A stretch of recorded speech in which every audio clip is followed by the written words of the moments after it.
If you can confirm. Rohit sir, am I audible, visible? Yeah, Okay. Good morning, everyone, and welcome to this session by India Charts. Today's long short webinar is based on a comprehensive market outlook report authorized by Mr. Rohit Srivastava, who is the founder of India Charts. India Charts is a SEBI registered research analyst. Rohit has been in the markets for over 3 decades, and he is widely known for his work in Elliot waves and Fibonacci based market analysis. He combines market psychology with mathematical frameworks to identify major trends and turning points in the markets. He is also the founder of Strike Money Analytics, a next gen data analytical platform built for traders and investors to scan and identify high probability market opportunities. Through India Charts, Rohit publishes long term, medium term, and short term market focused views across equities, currencies, derivatives, commodities, and global indices, and most importantly, actionable stock recommendations. What he focuses on is value wave investing and momentum investing, and he is also involved in education as well as investor mentorship. Okay, so this report, When Bubbles Burst, specifically addresses where we are right now in the Indian market and where it is likely to head next. Okay, so it makes it relevant for both traders as well as long-term investors. Okay, for if you're joining India Charts or this webinar for the first time, we encourage you to visit www.indiacharts.com where you will find this holistic, actionable research reports as well. I will be posting the research reports links in the group in the chat. So you can always go ahead after this webinar, read the complete detailed report. There is a comment section where you can interact as well. Okay. Rohit sir. yeah. Okay, sir. You can take over. So yes, thanks Rahul for the quick intro, Sure. and I welcome everybody who's joined in or who's joining in to the long short webinar series that we've been doing every time we try to publish. We've done this many times before, uh, and we try to cover all the points that we've put out in the report, but also some a little bit more to create context. Uh, for those who've read the report, great. You already have an idea of what I've been trying to express across different zones. There have been some overnight moves which we can visit. So I'll start with the presentation, try to present a little bit first, and then we will take Q&A from there. So that will make sense. So we'll spend around 40-45 minutes, maybe. I'll spend talking, maybe less, maybe more, I don't know, talking and trying to explain some perspectives to have. Now, before I get deep into the long shot report itself, I want to create perspective around business cycles. There's another post I wrote a couple of days before that, which is important to understand the context of where we are, what is happening, and how it is happening, which will also explain why the overnight moves were what they were in relationship to what is really happening. So I think that's the first most important thing. Uh, I have been sort of, bullish and bearish from time to time, but most people know that post-COVID, I was anticipating a bull market. The bull market happened. The question has been, when will it end? Will it end, or can it keep going on? Now, when a bull market reaches bubble stage and you're still expecting it to extend, see, bubbles are where most of the money gets made. So, in a stage of a bubble, you don't want to give up. You want to continue to ride it, and we've tried to do that. I've tried to have extreme bullish situation, alternates also open for the market where it can go on for several years together. However, every time I sense now that based on the stage we are at, every time I sense that something can change, I do step back and consider the possibility that one round of the best is behind us. Now, why I say one round? Because from a 50-year perspective, India will continue to be the most bullish place in the world, simply given our demographics. You know that Indian demographics are better than the rest. I think that fact now everybody has in their head. So we are not really concerned about the demographic dividend of India. That's a well-known fact. However, that doesn't mean that you will not have bubbles and busts in between, sometimes because of domestic reasons, sometimes because of global reasons. 1992, 94 were domestic. We all know about the Harshad Mehta and post bubbles.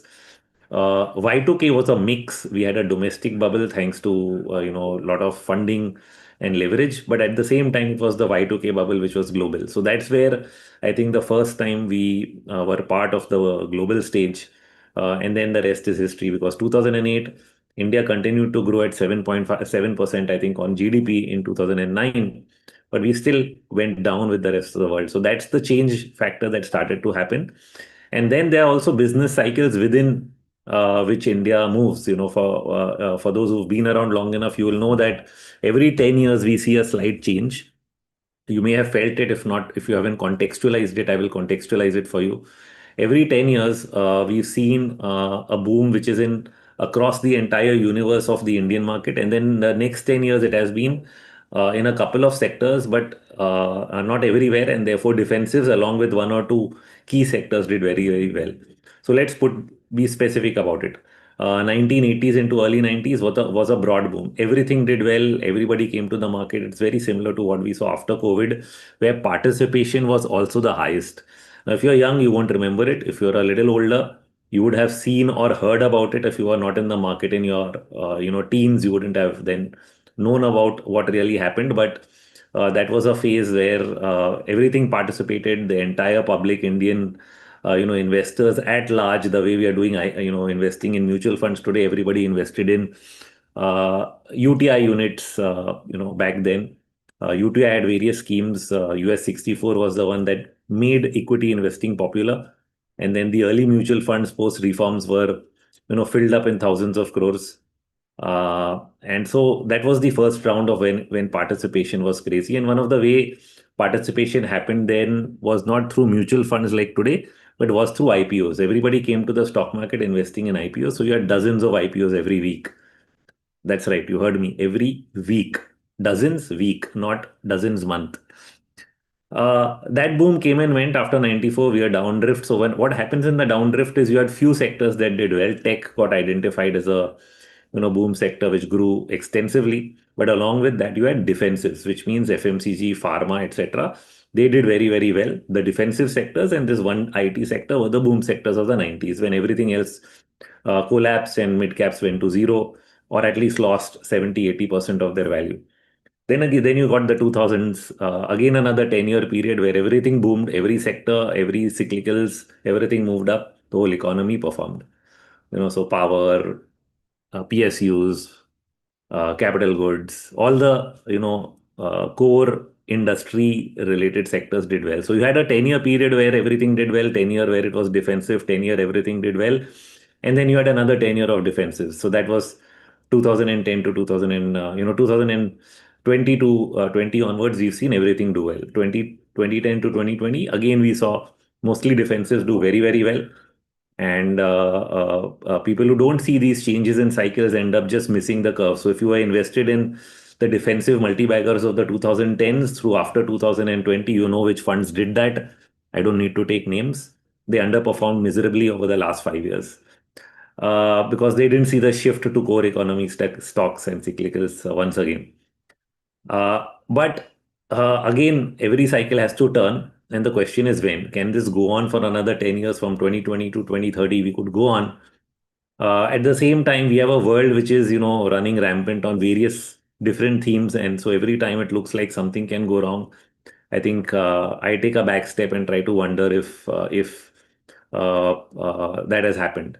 So this cycle so far, if it ends now, would end up being shorter than the previous ones. Of course, 2001 to 2008 was around 7 years. This has so far been 5 years. So when I say 10 years, it's a general context, but they have been longer or shorter. I mean, 2008 to 2020 was almost 12, 13 years of nothingness in that sense. But of course, there were segments that did very, very well. Uh, Now, where are we in 20 as we enter 2026? So there was a case for this to extend based on global liquidity and the dollar and so on. But at the same time, we've been hearing about high valuations and various other risks to markets, the bond market, etc. Both are true. And whenever these risks get stronger and stronger post 23, 24, I would like to step back and consider the idea that maybe this round is over and we can go through a deeper bear market. And I think that's the setup that I started to consider strongly starting the first week of January 9th of January, I think, is the week when the weekly RMI turned into sell, and that's when I started to pay attention to all of the changing factors. Although some of the factors were already showing up in November and December, but till the Nifty, the main index, rolls over, I often will ignore or let other things go past because the main market is important. So even though we had weakness in the broad market, you had the VIX drop to 10 at that point of time. I was still watching, but not confirming on it.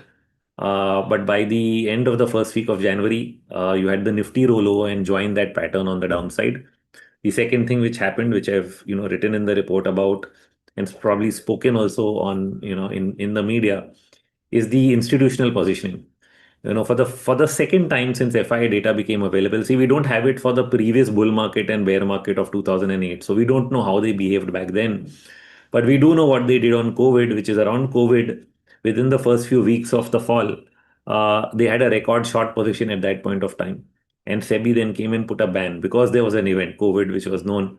But otherwise, that's the first time the market was falling with a short position from the top, and it was directional. So usually when we look at this FII, DI data, we are typically trying to use it as a contrarian trade that, when there are extremes in data, the market should reverse. And for most of 2025, that worked. But in the first week of 2026, the data inverted itself, just like it did on COVID. So this is the second time it inverted itself, except that this time it's not COVID. There's no known event. And therefore, the directional positioning by the institutions on the short side from the start of this month is based on an idea that something is going to go wrong. It could be the earnings season, it could be geopolitics, it could be whatever. The reason is not something that we will know in advance. We will know it in hindsight, and then we'll say, yeah, this is why it happened, which is usually the case. And since there is no known thing like COVID in front of us, neither is there going to be a ban on those shots. And at the same time, we have to be prepared. And so I've been prepared, and we've been writing about it on Indiacharts research as to what to do since the start of this month. Now, some people who came on Twitter and started telling me that, oh, is it a bit late? Because, I put out a quote yesterday saying cash is also an asset class. The answer is no, it's not too late. Because moment I say we are in a bear market, which is the view that I'm taking, and it will get further confirmed next week based on the structure of the Nifty. I'll show the charts, but just to tell you in basic language, as an Elliott wave analyst, why Elliott waves, what do we follow first? Sometimes we'll get confused because I talk about macro, I talk about waves, I talk about the trade setup. The fact is, I combine everything, and that's where I've taken the science to what I call the next level of understanding of markets, which is you can combine fundamentals with technicals when you put Elliott waves together, because fundamentals also have sentiment data like valuations, and then everything makes sense when you're doing long-term analysis of the stocks. I'm sure people have not explored the science to that degree, which is why a lot of people reject Elliott waves for the long term. They're not able to, put it in perspective because they've not learned it or studied it. Believe me, in the early 90s, I was not a wave analyst. I thought trend following was everything till 1997. I force learned it because when I was looking for a job post my MBA, I ended up at a place that was, at Dara Shaw. In fact, that's the company, and ended up there where the person hiring was a Canada returned Elliottician, and he was looking for someone who already had the knowledge. I said, I'll learn it. He said, no, I just want someone who knows it already. And so I said, I should learn this. And I learned Elliott wave analysis by approaching it by saying that, I'm not going to decide whether it works or not and then apply it. That is how most people approach it. They say it doesn't work, or people get biased, blah, blah, blah. They have 100 reasons to not apply themselves. I said, I'm going to apply it as it is written in the book and make it part of my writings. And when I did it that way, I was working at a place prior to Sherkan with a prop desk that was basically investing. I used to write a weekly note. The weekly note went from just writing pointers about support and resistance to actually having two, three sentences on what is likely to happen. And the accuracy was immediately recognized. So the rest is history. So that led me to not only believe but become a practitioner of wave analysis. But later on, after reading Proctor, I was able to understand when he was talking about social mood and various things he pinpointed, which he was not able to, maybe even they didn't contextualize it to the degree that I thought I should. So I think post 2010, post the 2008 crisis, I studied economic cycles and put it together with wave analysis. And then I was able to even add context to long-term investing, something that I thought about in the early 2003-4 when I was head of research at Sharekhan. And then I put it on paper. I had it in a PPT for a very long time, and then I finally published it. And so the main point here is that wave analysis plays a very, very important role in understanding what other parts of the market are doing, and being able to change your view and context based on that. And change is the only constant. You can't be a bull forever. You can't be a bear forever. You should be able to switch gears. And that switching is important because once in a while, if you've been in markets, once in a while, they give you such big drawdowns that it's just not worth it. I know there are people who've just come new to the market. Some have only seen a COVID type of fall जो 3 महीने में चला गया, और 3 महीने के बाद आपको ऐसा लगता है कि अगर 3 महीने में वापस पूरा रिकवर हो गया तो बेचना ही क्यों है। दूसरे कुछ ऐसे लोग हैं since I have turned bearish, कई मेरे ऐसे दोस्त हैं जो सिर्फ एक ही सवाल करते हैं, मैं अपना सिप तोड़ूंगा, म्यूचुअल फंड तोड़ूंगा तो मुझे टैक्स भरना पड़ेगा। This is the second question that I get. Smart people know that tax is not a reason to not sell और buy, and that's at least the feedback I get from my HNI clients. But the others, जो दूसरे लोग हैं, see, I am not someone who can tell you आप अपने SIP का क्या करो, म्यूचुअल फंड का क्या करो, क्योंकि मैं सिप म्यूचुअल फंड ये सब में इन्वेस्ट ही नहीं करता हूँ। I, of course, started my journey like everyone else in the early 90s by applying for an IPO. My first investment in stock market was through IPO. The last IPO of my life was my first investment. I never invest in IPOs after that. क्योंकि मुझे इतना तो समझ में आया कि IPO investing is late stage और it is speculative. Okay, so एक बार शेयर लिस्ट हो जाता है, उसके बाद उसका भाव चलन सब कुछ समझ में आता है। जो इसमें अर्ली इन्वेस्टर्स हैं या जो उसमें उस टाइम पे they used to be something known as underwriters who are big, जो जो शेयर नहीं बिकता था वो खरीद लेते थे, उसको खींच के बेच के तोड़ देते थे। तो फिर इन लोग में क्यों फंसना है? Let it get listed, let the market decide what the true value of the stock is, then you get interested. So that is my approach. I only invest in direct markets. I don't invest in mutual funds because a friend broker of mine many years ago told me, आपको सट्टा करना है कि आपको fund वाले को देके सट्टा करने को देना है. So it's a very different context. I know that mutual funds have your best interest when you don't have time. So I am not completely negative to it for people who don't have time. They don't have an option. But Strike is the breakthrough that allows people to have that option that you can do your own research with a few clicks. You don't have to know coding, you don't have to have too much knowledge, but at least a basic understanding of when to invest in markets when valuations are low. And if you say you can get those valuation charts and know when they are low, then your job is done. इतना भी मेहनत नहीं करोगे अपने hard earn money के लिए, तो then you have to be prepared for drawdowns which are 50%, 80%. Believe me, mutual funds which were all mid cap small cap 1994 में मास्टर गेन मास्टर प्लस किसी को याद भी नहीं होगा, यूटीआई के स्कीम्स थे, 90% ड्रॉडाउन हो गया 1998 तक, स्कीम्स बंद हो गए eventually, they lost 90%. You think 90% is not possible? Because आज कुछ लोग मुझे ये पूछ रहे हैं स्टॉक तो 50% मेरा गिर गया, निफ्टी ऑल टाइम है तो क्या चलता है, अब क्या गिरेगा? मैं बताता हूँ कितना गिरेगा, 50% और 70% और भी हो सकता है. And this has been experienced in those cycles. It has also been experienced in stocks after 2008, whether it was the Adani Group, whether it was CG Power, and all these, when they went through their drawdowns, they lost 90%. JP Power, etc., etc., etc. So, SIF, just because BFSIs did well and because IT did well and defensive sectors went up, doesn't mean there were no losers. And if you were invested in a fund that had those losers, then that fund would not have done well. तो क्या है, memory कम है, हमने past experience नहीं किया, इसलिए हम लोग कुछ एंटिसिपेट नहीं करते हैं. बट इतना तो सब फंड वाले आपको इतना तो बोल रहे हैं, और इतना सच भी है, that at these valuations and at these index levels if you are investing, don't expect the same type of returns that you got in the past. इतना सच तो उन्होंने आपको बता दिया. अब ये तो वो आपको नहीं बता सकते कि आपके नेगेटिव रिटर्न्स आएंगे, बैठे रहना. Okay, that only I can do. Why only I can do? Because I'm not a mutual fund manager. I don't invest in mutual funds. I don't invest in IPOs, and I have no vested interest. We are independent researchers. Going right is the only thing we get paid for. So this is something that you have to understand. I don't manage anybody else's money except mine. But of course, as RAs, we take that monthly subscription fee, and some people can blame you for taking fee. But frankly, that's not the central goal. Okay. But definitely it helps because see, if you want to put up a team and you want to provide a service to people, then it's going to cost something. And moment we went to taking up an RA, there's also the cost which you have to pay to SEBI, which is a 5 lakh rupees as a private limited company, etc., etc. So a lot of things we went through, and we took a decision after many years to get it, and we got it this year. So for a long time, I thought I should not. I don't want to give advice, but they made it clear that if you are publishing something, then you need to. It's better that you get there, even for strike and these platforms and tie-ups, etc.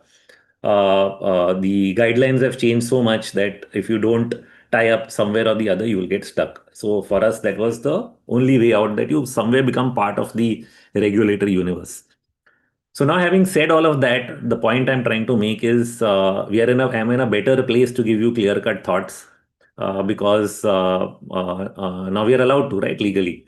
So I can tell you anything that I think of. So I can tell you sell, बेच दो, and that's a very important part of communication. क्योंकि लेने को तो सब लोग बोल देंगे, लेना सबको आता है, बेचना किसी को नहीं आता है. There are very few people who know how to sell and who know when to tell you to sell, and also to tell you that risk is at its maximum. See, we can ride the bubble and make a lot of money, but when the bubble ends, you also have to know that you have to be prepared for maximum drawdown risk. नहीं होगा तो बहुत अच्छा है. US अगर billions of dollar print करके सब कुछ सॉल्व कर देगा, ठीक है, आप वापस तेजी में आ जाना. But if somewhere that falters and they're not able to do it, or the bond market collapses, the knee-jerk reaction in the short term will be too much of a drawdown that you won't be able to bear. People would you would also have learned by now. I know most people know कि अगर आप high valuation पे लेते हो तो आपका long term return घट जाता है. Some very big investors have been on media telling you about stories of Infosys कि आपने अगर 2000 में लिया तो वो भाव 10, 12, 15 साल बाद आया. So if you bought it at the peak of earnings, when earnings growth was 100% and P ratio was 150, to just get that price back, it took 10 to 15 years. The P went down from 150 to 30 times, 25 times. Earnings growth collapsed from 100% to 5% over the last 20 years. The stock is still at an all-time high, but your returns from there to now would have been negligible. In fact, it has underperformed the Nifty on a ratio chart. अगर आप Infosys to Nifty देखोगे तो 20 साल में under perform, मतलब आज तक under perform ही कर रहा है. You could have been better off in Nifty than in Infosys if you bought it at the peak of 2000. And that's the same thing to think about today, ki what stocks you're investing in, are they still showing growth, and if they slow down on growth, what will be your return if you bought at a high valuation? The answer is zero to negative. Okay, or at least even if it's positive, it will be less than index. So therefore, these contexts are important, and that is why when you enter a risk-off environment, okay, or when my market starts pricing in the risk that you're investing at the wrong time, you have to take action. Okay, those who don't take action will go through that misery. कि ठीक है, आप बैठे रहो, tax नहीं भरना है, बैठे रहो, 70% ड्रॉडाउन होगा और 12% आपका टैक्स है, लॉन्ग टर्म. शॉर्ट टर्म भर रहे हो तो अलग बात है. तो what are you talking about? We are not talking about. See, I wouldn't say market is likely to go into a bear market for a 10% fall. That is a useless view. Okay, so definitely I am trying to prepare for more than that. 10% हो गया तो ठीक है ना, 10% वापस नीचे ले लेना. अगर at that point of time you get convinced that this bear market is not getting bigger, तो फाइन, जितना टैक्स दिया उतने नीचे खरीद लिया. But you can't wait for it to fall 10% because then you will not be able to take a decision. Once your stocks fall by 20%, after that you will never sell. And then they'll be down 70%. Believe me, I've been through that in the 1990s. My first investment went that way because it was not my money, it was my father's money. When it fell 10%, I told my mom that, see, I think I should sell. She said, no, no, he's just retired. It's a big loss. 10% was a zero, no loss. This is year 94, 95. By 98, 99, it was down 70%. Was it worth it to wait? The answer is no. So that always happens. So why think so much? Moment something goes against you, you have to act and then think later on what is going wrong. So the long short report essentially highlights what all is going wrong or can go wrong. Some of the things are already starting to happen. Some of them will confirm after a little while. But one thing for sure that is happening, and that might confirm Monday or Tuesday. I'm coming back to the Elliot wave thing that I started off with. What is an Elliott wave bear market signal? So why does wave analysis tell us first that something is wrong before anything else, before the drawdown, before the trade setup? Trade setup helps in confirming also. Sentiment helps. So when I talked of FII positioning, all of this adds up together. but it's the combination that gives me confidence, right? And then other things will confirm कि वो dollar है, bond है, all the macro factors will slowly confirm, but they are at a place where they can go wrong, and that is why we then take that advanced view. So in Elliott wave sense, a bear market is a five wave fall and a bull market is a five wave rise. बहुत ही simple है.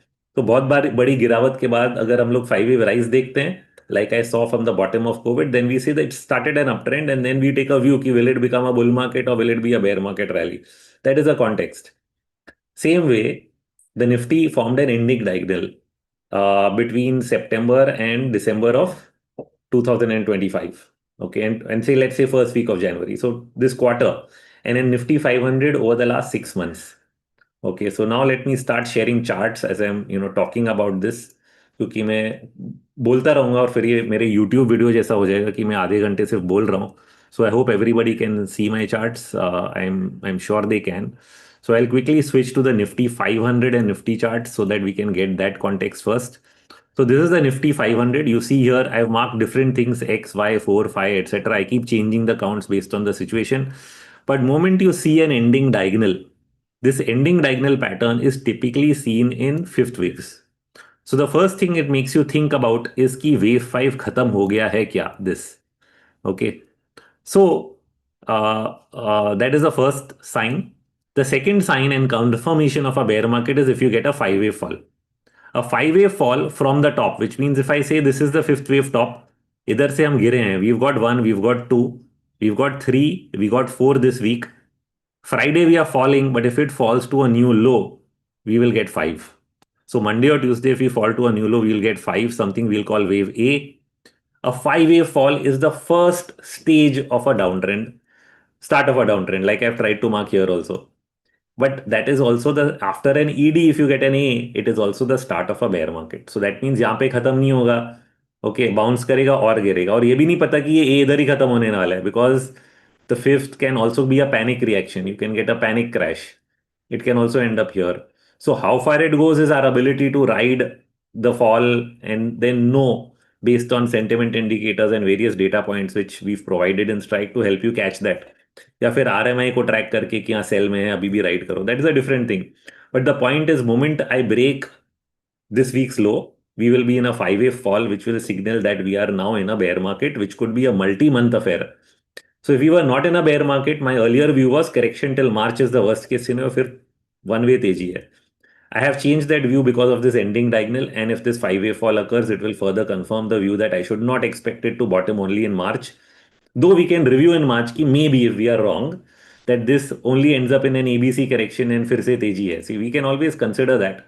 I'm not saying let's not consider it. If this is ABC and we have to go up, at this point of time in March of 2026, we can consider it. Okay, it can be possible. But I say plan for the worst and hope for the best. This is your hope for the best moment. March में bottom है, उसके बाद तेजी होगा. But I'll prepare for the worst, that this might be something deeper, okay, which can even take us below 21,000 eventually. So that's something I will prepare for, uh, and hope that it doesn't happen. Because if I'm prepared, then I have nothing to lose.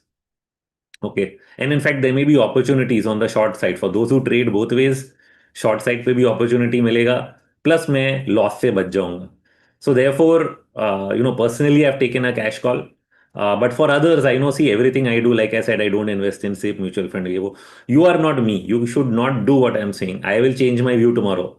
Just like I've changed my bullish view after 8, 9 months. I wrote a long short report which was bullish back here, then I turned bearish in the first week of September.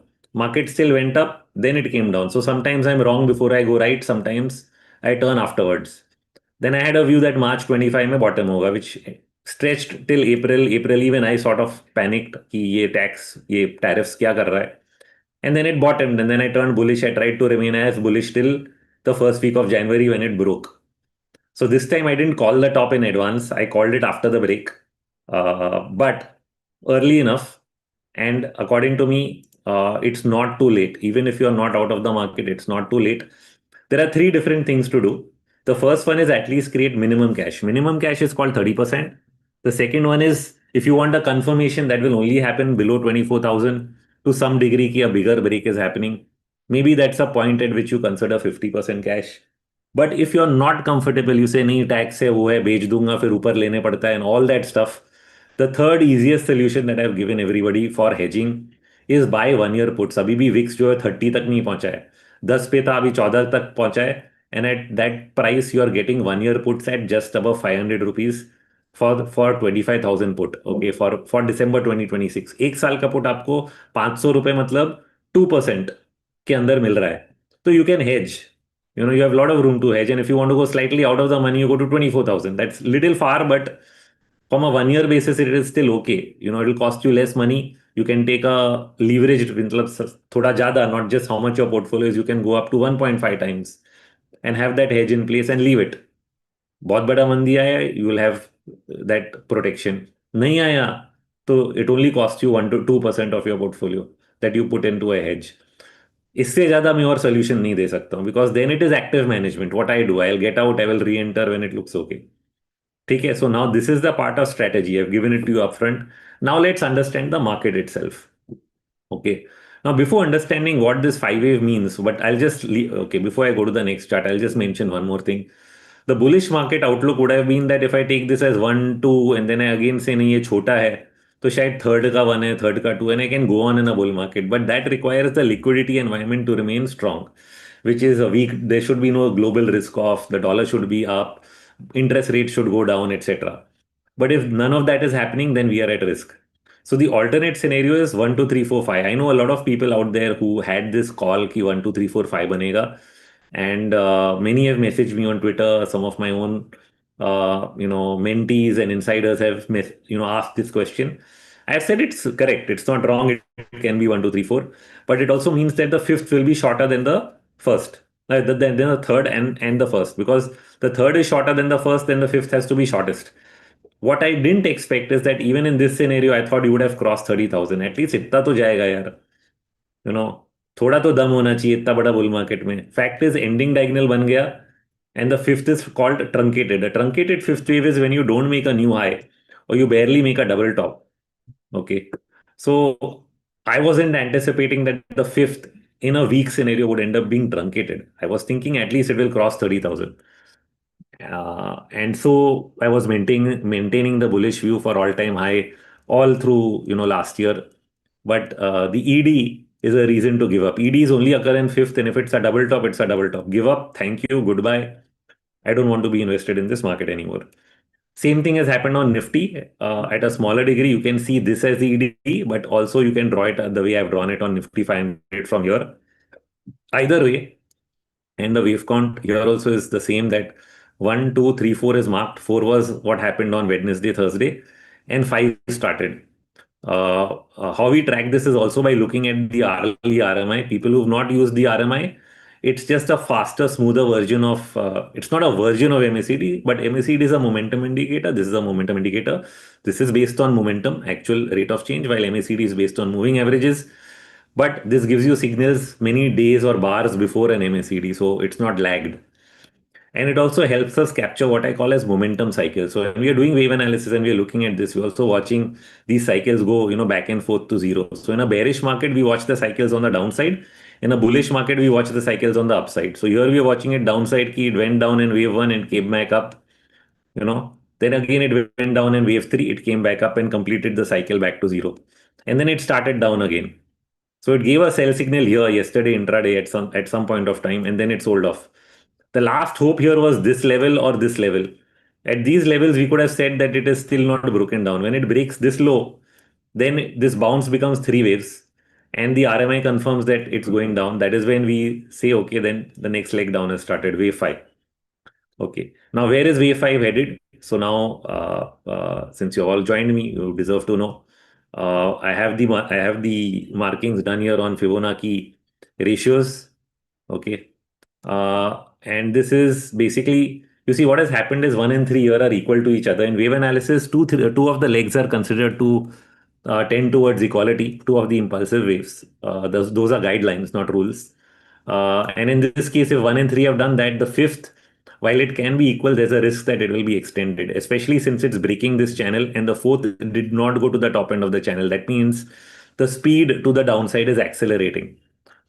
So now 24,000 is where you just achieve equality. So that means 24,000 is now to me a minimum target, given that speed is accelerating. Unless something magical happens to make this go up from here on Monday, if it's breaking to new lows, it's not stopping before 24,000 minimum. So what is the maximum? 1.618 times goes to 23,185. I'm sorry to scare guys who are probably still long, but this is what my reading is, that wave 5 of this fall goes here, or here, but most probably here. And then you will get the B wave bounce, because this is the first 5 wave leg. You usually get a retracement and then another 5 wave down, which is called ABC in the larger context. So this is what I'm seeing. So the next week could be crucifying well ahead of the budget for various reasons. It could be earnings. You've seen some bad bank results overnight. Those could be drivers. So if you haven't noticed, there's a chart I put out in the long short report also, and I think I have the bank Nifty open here. So I'll just open it and show you. I know this is black and white, but which are sometimes not clear to everyone. But at least so much will be clear that this is bank Nifty on top, in between here, and this volume. You can see the blue bars. You see the big jump in this blue bars compared to the volume of the preceding period, which is happening not like at a bottom, it is happening at the top here. And that is why I've written something over here. I've written distribution. All this zigzagging movement which has started to happen here, okay, this continuous zigzagging up, down, and bank nifty without going anywhere with a lot of volume is distribution. So the best performing sector of 2025 is now in distribution mode. Somebody is getting out. This is how I read. This is how I read charts. And so banking will be the driver of the fall from here further as this goes on. Somewhere all the zigzagging will eventually lead to a very sharp fall in the banking stocks. And that is what will, accelerate this on the downside. Note, we already have a negative divergence in the RMI or momentum, or even RSI for those who look between these tops. And the RMI cycle is bearish on daily, weekly, monthly, most time frames. In fact, last week even Nifty has seen a volume spike as it is falling, and so that's showing how selling pressure is accelerating on the downside now. Okay. Now I've given you the near-term picture on Nifty. We can come back to the longer-term thing. But now, before I do that, and then we'll say, "Nee, but world market here and also," I want to give you no context of this bear market. One is that it is an Indian bear market because 5 waves are over and therefore we are entering a bear market. Second is it global or is it going to become global? I think it is, but there is something known as a lead lag. So you see, now we're going to go to intermarket theory and intermarket analysis, and I'm going to do that by using one of the charts that I published some time back. These two charts I published in an article some time back. We'll look at both of them. I like this one more because it's easier to see and understand for most people.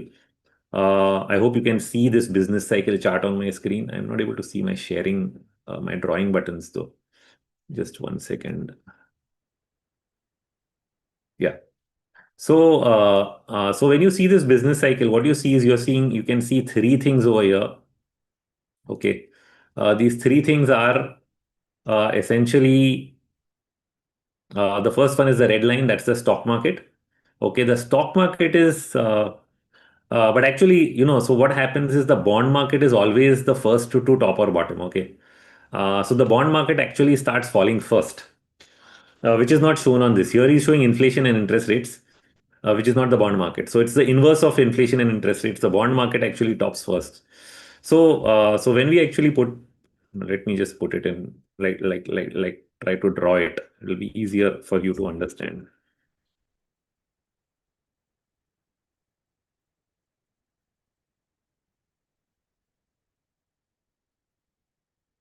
Okay, so we are looking at the bond market. You think of this to be the bond market. It bottoms first, goes up, and then goes down. Okay. What moves next? So bond market going up means what? Bonds are rallying. Okay. Now, when do bonds rally? Bonds rally when central banks start cutting interest because economy is slowing down, etc., etc. When do they accept that? After the economy slows down. So when the economy is slowing down, going into recession, stock market is falling. So as the stock market is falling, they start cutting rates, bond market starts going up. But the stock market doesn't bottom there. It bottoms after some time, after rates are cut for several times. Then the stock market starts going up. Now, when the stock market keeps going up, what happens? Because of boom, people sell their bonds and buy stocks. That is what the inverted yield curve and all these stories, whatever you've heard, is all about. It's about selling bonds and buying stocks, which causes the yield curve to invert. And therefore, stocks keep going up. They're selling bonds, buying stocks, selling bonds, buying stocks. But at some point of time, selling bonds means interest rates are going up, going up, going up, supporting growth because growth is high. So high interest rates are okay. But at some point of time, rates go too far and slow down the economy, and then stock market starts to fall. So this becomes a second cycle, right? And then it repeats all over again. What is the third cycle? The third cycle is the commodity cycle. What happens? The commodity cycle is falling, falling, falling. The commodity price is the last one to bottom. Okay. And then after that, it goes up. And when everything else is peaked and starts to fall, commodity prices are still rising as money shifts from equities to commodities. And then later on, when we realize that no, this recession is looking like very bad and it gets depressing, and then people need to pay for their equity market losses, they sell their commodities also. And then you get this. So this is just the lead lag effect. It may not exactly be perfect. Sometimes in a panic bottom, these can happen more closer to each other and appear to happen at the same time. But in the topping process, I've often seen that lagging. So therefore, there's a point in this cycle where it looks like everything is going up together. Bonds are rising, equities are rising. But there's a point where all these correlations break, and then when these correlations break, we say कि ये सब काम नहीं करता है, which is actually a signal that the trend is going to reverse, not immediately, but in the months ahead. Now, this is what intermarket analysis is all about. This can be done at various different ways. This is just based on the business cycle. Dow theory is nothing but intermarket analysis. What did Charles Dow say in 1890? He said that he created these indices, right? Dow Jones Industrials, Dow Jones Transports, and he said that, and utilities, right? He said that if the industrials is rising and indicating that the market is going higher, then eventually the transports and utilities should also confirm. They should also rise and confirm that. And if they don't, you don't get a confirmation, then probably the industrials is giving a false signal. This is called intermarket analysis also. So basically, he said that if two things are not matching, then there's something wrong. And so when we see a new all-time high in one sector, how we do intermarket analysis is that S&P 500 is making new all-time highs, but Nasdaq is not. And this is over like 3 months, 6 months. What has happened in the last 1 year? Nifty made a new high, but the Nifty 500 did not. Between September 2024 and Jan 2026, Nifty made a new all-time high, unconfirmed by Nifty 500 mid cap, small cap. This is a 1 year long intermarket divergence, which is essentially a sign that something is changing. We can do this between different global markets. So India topped out in Jan 2008, US topped out in October 2007, Australia in June 2008. All these tops occurred months apart, but eventually all of them went down together after July of 2008. We can see this between commodities, like I showed you on this chart. In 2008, Jan, India topped out. Gold went up till March 2008, and so on. So once we understand that these lead lags are not breaking of correlation, these lead lags are late stage reversals happening in one asset class at a time. Okay, it's because global liquidity is shifting from one place to the other, trying to find a home. But it doesn't mean that that home is permanent. So if anybody believes that sell equities, buy gold will permanently work, no. It may happen that yes, okay, you can say that maybe eventually gold falls less and therefore you'll be more protected there. That is possible. Okay. But there will be a stage where all assets do revert and fall together just like they're going up together at one point of time.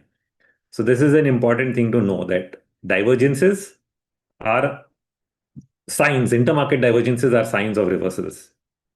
Okay. So now I've given you theory of of markets, which then allows you to understand this chart and then allows you to understand this next chart, right? He said the same thing. This is Martin Pring's work, where he said the same thing: buy bonds, buy stocks, buy inflation, then sell bonds, sell stocks, sell inflation. That each cycle is one after the other, and so you have to follow these cycles and move. Now, why I put this in context is because one thing is we've seen it happen in 2008, that was 15 years ago, but many of you have not seen it in real time. So I published this chart just to show you that this happened before and is going to happen again. Okay, so happened before means this is where equities fell, but gold was still going up. Then gold and equities fell, but of course, equities fell much more than gold. And then after markets bottomed, gold went up a lot more than equities. Okay, initially, but then after that, gold peaked, and then it was in a bear market. So you had gold going down, equities going up, which is different, which is not what we are talking about. Here, when gold peaked, oil still went up, and eventually, only after oil peaked in July is when everything went down. So now can we have a similar pattern with some lead lag? Note also here that the dollar was falling even when equities had started their bear market. The dollar only started to rise after here, where the whole world realized कि भाई problem है. Why did the whole world realize? Because here is where bear stearns happened, and here is where layman happened. So the first leg of the bear market was just markets rolling over that there is a crisis. But later the default started, and then everybody realized, and then the dollar went up. Till then, the dollar was still down. Now, another reason I think this happens is because a lot of money gets allocated to US during a boom. So people buy US stocks, tech stocks, whatever, when US equities are booming. So foreign money goes to the US. So when the US market starts to fall, like it did here, initially that money leaves US, and so the dollar continues to fall. Then that money goes somewhere else. So eventually, when the crisis happens, is when US pulls out money from the rest of the world. That's when the dollar goes up. So when the US starts pulling out money from every other market, is when the dollar rises. Now let's put that in context today. Indian stock market is the first to peak. In 2007, it was the second after US. This time we are peaking first. Lead lag is always possible, so we can have intermarket variations. So US will eventually peak, but it's not happened yet. But what's happening to other things? The dollar fell last night. Why? Because of yen intervention. Okay, I've already written that the dollar could be ending wave C, but within that, it's also possible that the dollar could be in its last stage. So I've done a chart here of the DXY, which I'll just show you. What can be the variation? Okay, so while the DXY is really bottoming out, the variation, sorry for all that, is basically that in wave C you could be forming ABCDE, which is basically an expanding triangle. So C could have ended here, then it rose in three waves, fell, then all this is overlapping corrective structures. So we could have ABC down in E also before you actually get an uptrend, because you already have a record short position in the dollar now. Okay, so everybody's become bearish dollar. That is why it's time to turn bullish dollar, but you can always have this last leg down. Just like 2008, it will happen after some time. And as this last leg down is happening, you are still getting a bull run in gold. So even as equity starts selling off, you might still see gold going up and the dollar falling for some more time. But once the dollar actually turns around is when you will see the other asset classes also turn. So till that time, we are still seeing copper go up. We might even see oil bump up because the daily and weekly RMI on gold is on oil is also starting to show bullish signals. So it's possible that we get that late cycle commodity rally. I thought it would end by now, but that's one part I've been wrong about. I've been thinking early that it will end. So copper also I wrote about yesterday that a fifth wave will happen. It started, I think, it's bumped up yesterday. And so is oil. Oil is broken out of this falling trend. I don't know if it will break out of this bigger trend or not. Maybe it can at least get to here, which is around $70. Will it break out of that? I don't know. Okay. It could go up there and then again come down. But going up there could be part of this late cycle move with the dollar falling. So, coming back to the lead lag chart, what we are looking at is equities near the peak, dollar still falling, still driving up commodities, and commodities is the last one as we discussed. But it will happen. And the longer it's taking is more dangerous it gets. So, one of the charts I discussed, and I'm going to open it now, is the uh, gold silver ratio. I'm sure everybody's heard about it by now. Sab log gold. I'm sorry that I'm speaking a lot in English because it's just easier for me, and somebody has to remind me, sir, Hindi में बोलो. So when somebody reminds me, it becomes easier for me to remember कि हाँ हिंदी में भी बोलना है. तो मैंने जो कुछ अभी तक समझाया है, आई होप सब समझ में आ गया सबको कि बॉन्ड मार्केट पहले बॉटम बनाता है, टॉप बनाता है, इक्विटी उसके बाद, और कमोडिटी मार्केट लास्ट. सब कुछ एक साथ टॉप नहीं बनाते हैं, और इसलिए हम लोग कंफ्यूज हो जाते हैं बीच में. बट अभी मैं जो कॉन्टेक्स्ट देने जा रहा हूँ, this is the gold silver ratio. Just a second. I think my connection is Metastock is gone off. It will take a while to connect. Yeah, done. So ये गोल्ड सिल्वर रेशियो मैं इसलिए बता रहा हूँ because lot of people now are hearing about it, some have seen it. I have been publishing it for a decade, and I've been publishing it for a decade because when it reached here in 2016, I thought gold bottom हो रहा था, उसमें ending diagonal था. That view was right, so I thought gold will start going up. But the gold silver ratio collapsed because in COVID, silver fell to a new low, gold did not. That is also an intermarket divergence. जब दोनों gold silver साथ में ही चलते हैं, जब दोनों एक साथ नहीं चलते हैं, उसका मतलब है कि घूमने वाले हैं. And that happened. So from the COVID low, you got the first rally. After that, the ratio fell down. Okay. And then we have got this massive run.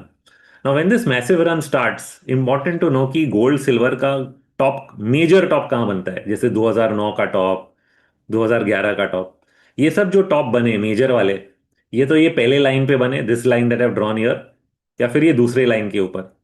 दूसरे लाइन के ऊपर तो पागलपन वाले बंद खत्म हुए हैं. Okay, like the 1980 major peak and 2011 major peak. But in between, all the peaks have occurred near these gray lines, whether it's 1987 जहाँ पे बीच में अटेम्प्ट हुआ, एक और यहाँ पे अटेम्प्ट हुआ 2008 वाला जो एक्चुअल था, जहाँ पे at least oil and gold topped out was here, but gold and silver still made a new high here without oil. Okay,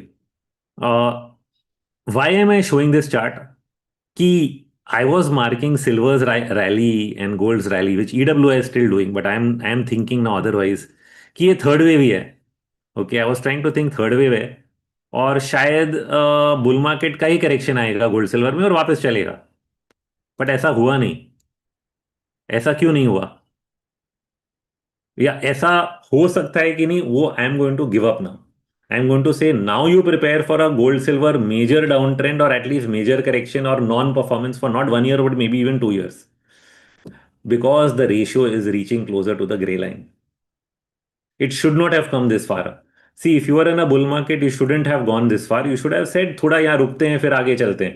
Like here you did or in between. When you just take it away, like it happened here also. See, the ratio fell back after 2008 and then again went up. But that doesn't mean gold crashed. In this correction, gold only came down small. It outperformed equity on the way down. Even by falling, it fell less. And then you got the next leg.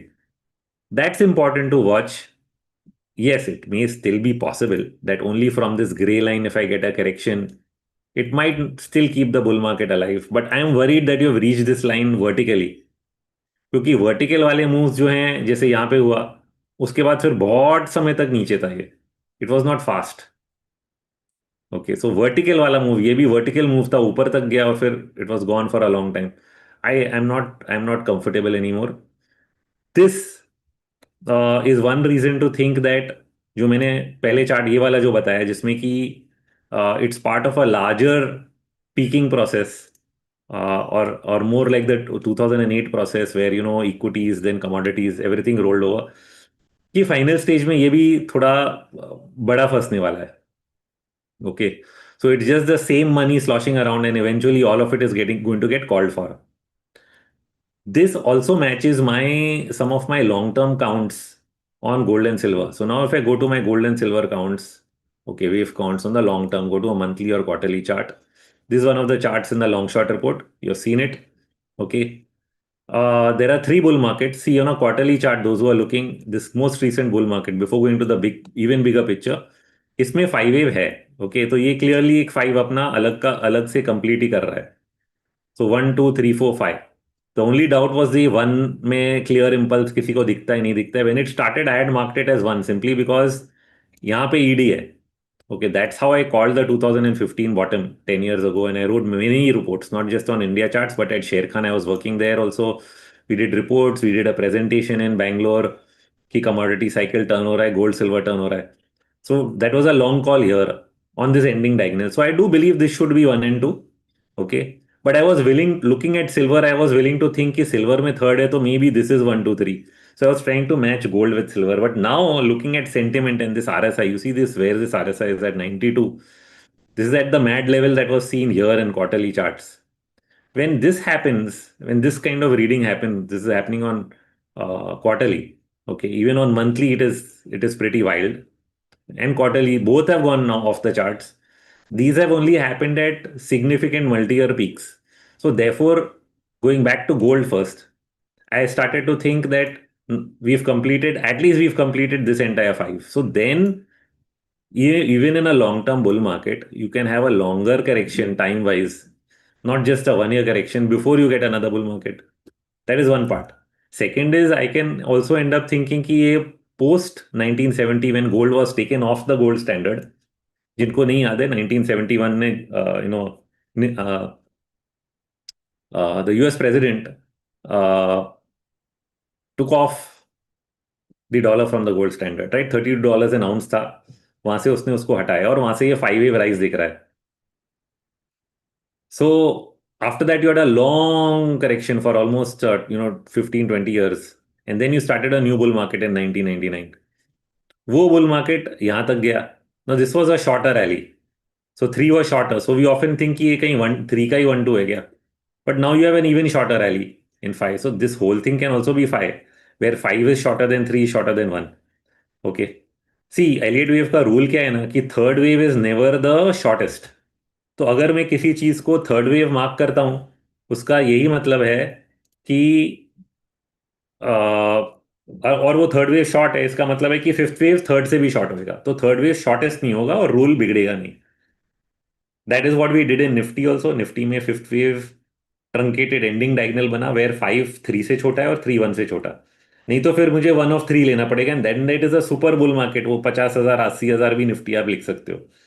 But अगर short हो जाता है तो फिर पूरी पूरी तेजी खत्म हो जाती है. So this is something just to consider. Okay, I can't say with guarantee कि ये बड़ा वाला फाइ खत्म हुआ है, बट इतना तो बोल सकता हूं कि जो भी 2015 में शुरू हुआ था वो फाइ तो खत्म हो सकता है because of this reading. Okay, so at least prepare for that much कि इतना ये वाला फाइ खत्म है. नाउ सिल्वर में आपको दिखेगा कि नहीं, ये तो थ्री ही बन रहा है, ये ऐसा फाइ फाइ इधर से इधर फाइ है, बट ये बड़ा वाला नहीं है. See, I'll tell you something in commodities now, especially agros and all. We often don't get five waves. Sometimes some runs end in three. You can see it here from this bottom also. ये आपको ऐसे लगेगा कि ये three ही दिख रहा है. कुछ लोगों को यहाँ पे थ्री दिखेगा, बट बाद में मैंने इसको 1 2 लेके फाइव कर दिया. But it's not, it doesn't always show in a perfect five.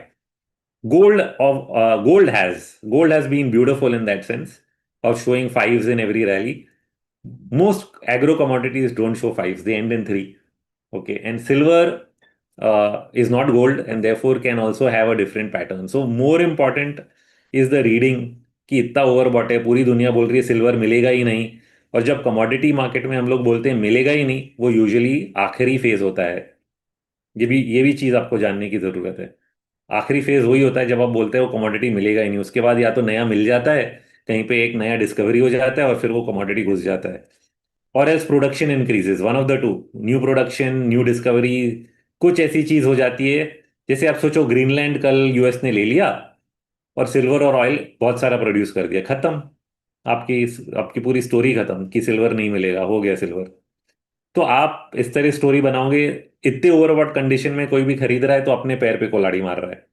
अच्छा, आपने यहाँ $10 में लिया अलग बात है, और आप उसको आज तक लेके खड़े हो, आपको 20 साल तक रखने हैं, उसके लिए मैं कुछ नहीं बोलूंगा. ओके, उसमें आपको ठीक है, 100 वाला 50 भी होगा, आपको फर्क नहीं पड़ता है. बट कोई आज जाके 100 में लेगा और वो 50 हो गया और 100 जाने में 3 5 साल लग गए, तो आपका कोई फायदा नहीं होने वाला है. And so this is not the time to be doing any fresh buying in gold and silver. But I mean, unlike equities where I'm seeing sell in gold and silver, I'm not able to tell long-term holders the same thing because there are some things we don't know about monetary madness, कि how it will unfold or end. ठीक है ना? So I will leave that to you. If you are see, it's about whether you are an investor in gold or whether see हम लोग क्या India में हम लोग लेके रख देते हैं. तो मेरा लॉकर वाला गोल्ड तो मैं भी नहीं बेच रहा हूँ. But I don't own it. I mean, I had to sell some of my gold miners because of investing in Strike, etc., a year or two back. So then I didn't buy them back. And so in that sense, where I have investment allocation to gold, I would reduce it. I would say, okay, if I've increased it to 30% of my portfolio, I bring it back to 10% of my portfolio. At least till there is a correction, and then increase it again. That is a good kind of asset flow to have. Now again, you'll say tax bharna padega. Yeah, but if there's a big drawdown, especially in silver, 30 40%, you don't mind paying that tax. So you'd prefer to see the pain of a drawdown. I don't know. So it's your call. I can only give you context of what to be prepared for. Okay, फिर उसमें आपको क्या करना है आप सोचो, क्योंकि कुछ तो करना पड़ेगा। Inaction is no action. Action आप सोच लो। सब जवाब आप मुझसे ही पूछोगे, मुझे ही पता नहीं। मैं जो चीज, जैसे मैं सिर्फ म्यूचुअल फंड खरीदता ही नहीं, तो मैं थोड़ी आपको बता सकता हूँ कि आप क्या करोगे। So just understand the perspective and then make your plan. Okay. But I've given you the idea that things have gone so far and too far in the gold silver market that either the reset is tomorrow morning. Reset means what? कि आप gold Ghibli कर दोगे। मतलब gold अपना जो US जो है $32 वाला जो उसके बैलेंस शीट पे, वो $4,000 पे रीवैल्यू करके बोलेगा आज मेरा डेट खत्म हो गया। But even in that situation will gold go up? No, the debt will go down and stocks will probably reprice, and then gold will stop rising because ये रीप्राइसिंग हो गया। अभी इससे ज्यादा और क्या करना है? So I don't know how that works. Will gold go up if US reprices its debt in, its gold and then writes off its debt? I don't know what will happen in that scenario to gold and silver. So that is why I'm saying maybe reduce, not go completely out. But do understand these are not normal readings. ऐसे readings में past में top ही बना है. So all this aligns with the idea that this is something bigger and not smaller.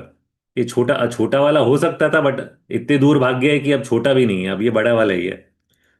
Okay, and that is why prepare. और ध्यान रखें, इसमें फंसे नहीं।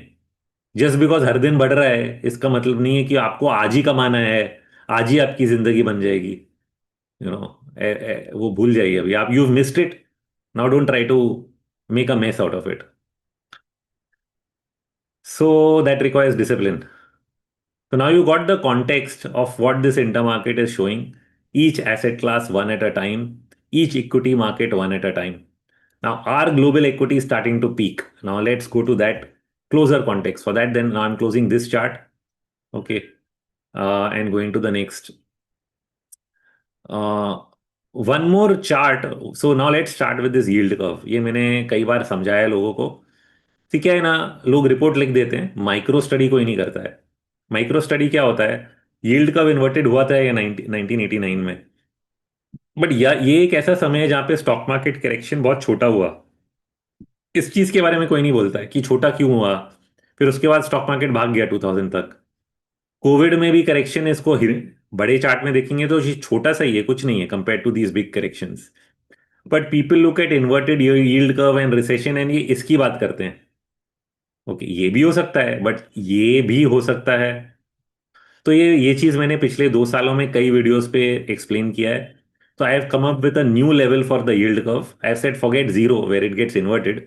आई have put a number here 0.68। It's not exacting but sort of just looking at history. मैंने क्या देखा कि जब ये स्टीपनिंग शुरू होता है, यील्ड कर्व नेगेटिव से जब बढ़ने लगता है, this is the point eight which there is a correction in the market. Sometimes that correction ends, and when it steepens beyond this, the market goes up.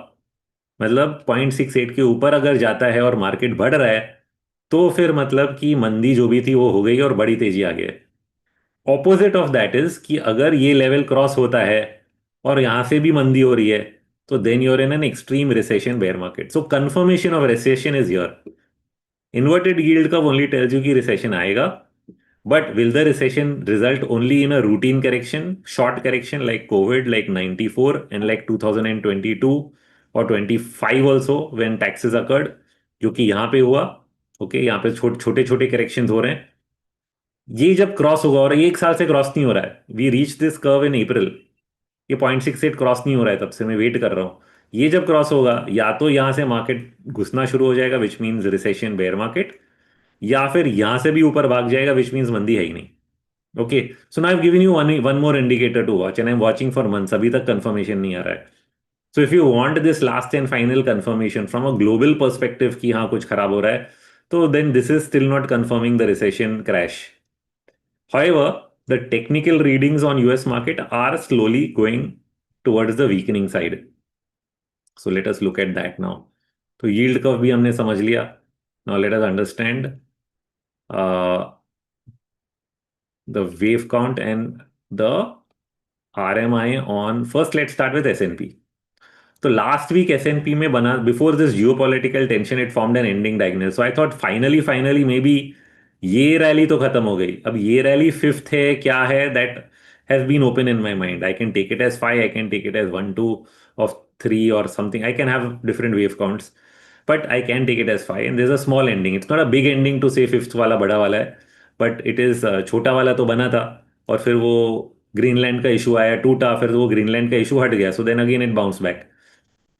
तो I said okay, can it form a bigger ending. तो ये मैंने open छोड़ दिया chart की, यहाँ तक ऊपर जाके आएगा क्या, आई डोंट नो आएगा कि नहीं, but I left it open. What is interesting is weekly RMI जो है ये सेल में है, यहाँ से सेल में ही चल रहा है, सेल में ही चल रहा है, सेल में ही चल रहा है. At some point of time when we put this along with the bands and the overall setup, there is a case that it will correct. अभी नहीं तो थोड़ा रुक के सी, यहाँ पे भी बहुत डाइवर्जेंसेस हुए, फिर करेक्शन आया, और ये करेक्शन आया इसी फेब मार्च के बीच में. तो अभी भी इसमें डाइवर्जेंस तो बनते जा रहा है. ओके, आई एम वेटिंग कि यहाँ फेब मार्च तक यहाँ पे कहीं तो करेक्शन आएगा. अगर ये छोटा होगा तो we can get more bullish, अगर ये बड़ा कुछ बन गया तो then we can be more bearish. So we can have that, but at least I need this cycle to correct right now, given that ending diagonal pattern दिख रहा है. तो उसका हम इंतजार कर रहे हैं and we'll give it some time कि चलो यूएस मार्केट भी टॉप हो सकता है. अगर ये बड़ा, और ये it can also turn into a bigger top for US market. That has always been the case, uh, but only we consider it when it actually uh, when various things are going crazy. I'll come to the macro reasons why all this can happen, but let's just finish with the US charts first, and then European charts. These are three most important ones. The others will all just align. Okay, so this is the S&P long-term chart. There was this big correction 2000 to 2008. I take this as a large ABC. Okay, if you have not seen this wave count of mine before, you're seeing it today कि ये पूरे को मैंने बड़ा सा ABC लेके छोड़ा हुआ है. ओके, क्योंकि 2008 का फॉल जो है वो कभी कभी फाइव वेव जैसा दिखता है कि this is five, but this is five in C, is not five in A. And this was the first bear market, this was a retest going to the highest double top and then C. और उसके बाद फिर नई तेजी शुरू हो गई. This new तेजी look like five waves here, so we were trying to call a top even before Covid here कि फाइव हो गया, फाइव हो गया. When Trump was first time in power, it went down in 335, it formed an expanded flat. This is an expanded flat, and instead of being the start of a bear market, it ended up being a temporary correction. So when it extends, what do we do? For those who don't know wave analysis, we say we add four waves. 5 plus 4 is equal to 9 waves is an impulse. Basically इसमें third wave, fifth wave या third wave extend हो जाता है. So when we say this is 5, we say this is 6, 7, 8, 9. So therefore, this is one of this five waves was just one, two. This correction here in 2020 is 3, 4. And वहां से हम लोग सोच रहे हैं कि ये 5 कहाँ पे खत्म होगा. So now we have a case where we can say 1, 2, 3, 4, 5 हो सकता है. चाहिए हमें कंफर्मेशन. अभी सिर्फ वीकली आ रहा है, उससे ज्यादा कंफर्मेशन आया नहीं है. We did get a negative monthly closing here in the month of December as some sign that may be something is complete, but momentum indicators ने अभी तक ग्लोबल मार्केट पे रिवर्सल नहीं दिया है. Only we have some sentiment data. Sentiment data mean put call ratio में भी negative divergences आने लग गए हैं. If you don't follow put call ratio, I just show it to you. Okay, see, I've been talking for more than an hour. Like I said, if I talk and if I do my whole long short report, तो Q&A के लिए time छोड़ना पड़ेगा. But I will try to end in the next 10-15 minutes so that we have enough time, at least an hour for Q&A. I'm sure everybody will have a lot of questions. So now you see this. This is a rounding bottom in the put call ratio. So as the market is going up, US market, put call ratio is not making new lows anymore. Okay, so this is a negative divergence going on. But ये है कि negative divergence US में ना काफी समय तक चलता है. You see this before you get a top. तो इट टेक्स पेशेंस. मैं ये फर्स्ट नेगेटिव डाइवर्जेंस पे टॉप नहीं बोल सकता. करेक्शन आया, वापस ऊपर आ गया, फिर यहाँ डाइवर्जेंस है, फिर यहाँ डाइवर्जेंस है, फिर यहाँ और फिर at some point of time it will, that divergence will play out in PCR ऊपर जाएगा. फिर यहाँ पे हम लोग बोलेंगे बॉटम है because there is too much panic. But we are not there yet. Okay, so अभी सिर्फ डाइवर्जेंस बन रहा है. मोमेंटम रिवर्सल वीकली पे है, हायर टाइम फ्रेम पे नहीं आया है, but we are seeing that as early warning sign. And like I said that different markets will top at different points of time in a long term topping process. इसमें India की पहले बत्ती बज गई है because we are slowed down. US is still not slowing down in earnings growth or GDP growth. They'll probably slow down only in the second quarter of this year if I go by Hedgei's Q1 analysis on data on GDP. You already saw GDP print came out very strong this week. But again, US markets can correct seasonally in this period. So we'll see what happens. In fact, when the Greenland issue happened, I even took a call that Europe में भी ये reversal हो चुका है. Okay, so let's now go back to this and look at Europe. Okay, so in Europe, I drew this large ED, ये पूरा overlapping है in the Euro Stocks 50 index. And this is a breakout from a triangle. So I started to think, yeah, is this finally done? 3, 4 and triangle में ending diagonal. But ये है कि you need a reversal. So reversal again यहाँ पे higher time frame पे नहीं है. In fact weekly में भी नहीं है. S&P तो वीकली भी सेल में है, यूरोप तो वीकली में भी सेल में नहीं है. So it was an early call कि चलो we have thrown over this upper end, शायद हो गया हो. Greenland brought it back down, but again it's up here. कि daily is in sell but weekly में नहीं आया कंफर्मेशन, मंथली में भी नहीं आया है. So so definitely in other markets it is going to take longer. Unfortunately India is leading the way down this time. But if you wait for world market top होगा तभी मैं India बेचूंगा, तब तक तो आधा सिचुएशन आपका India देख के खराब होगा. So there is an old saying ना, study the market you are trading in. So study India.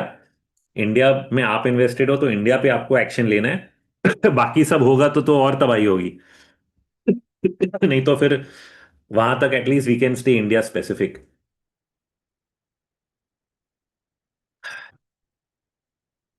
Now we have spoken markets, we have seen the world, and then it comes to macro. Macro में क्या आता है? Currency, bonds and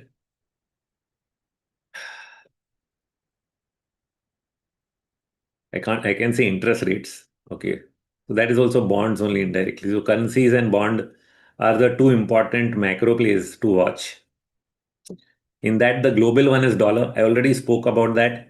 I am expecting this fall in the dollar to end because all these moves are corrective. So somewhere it is becoming a bottoming pattern, and also because there is a big short at this bottom. है ना? वो chart आपने अगर नहीं देखा है, okay, it's in the long short report. I'll show it to you. This is a chart from Elliot Wave International. Okay, so this is the net non-commercial futures position. Non-commercial futures position at each of these lows, it was a significant short. Okay, whether it is wave, so any end of any significant wave, whether it's wave A, they had sort of short, and they had an even bigger short when this ABC was complete and dollar was going to go up. Here I was still bearish for some time. Here I'm giving up faster. Okay. Here I kept waiting for it to go up. I turned bullish only, I think, after this. I was like, नहीं नहीं, ये retracement ही है.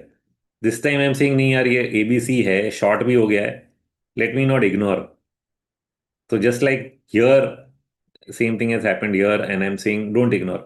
Now इसमें where can I go wrong? Wrong could be कि सच में ये actually retracement होके गिर जाएगा या ये line को touch के गिर जाएगा. So you won't go beyond 105, 107. So in case of 105, 107, it would be a knee-jerk reaction only, short-term correction, and not a long-term risk off.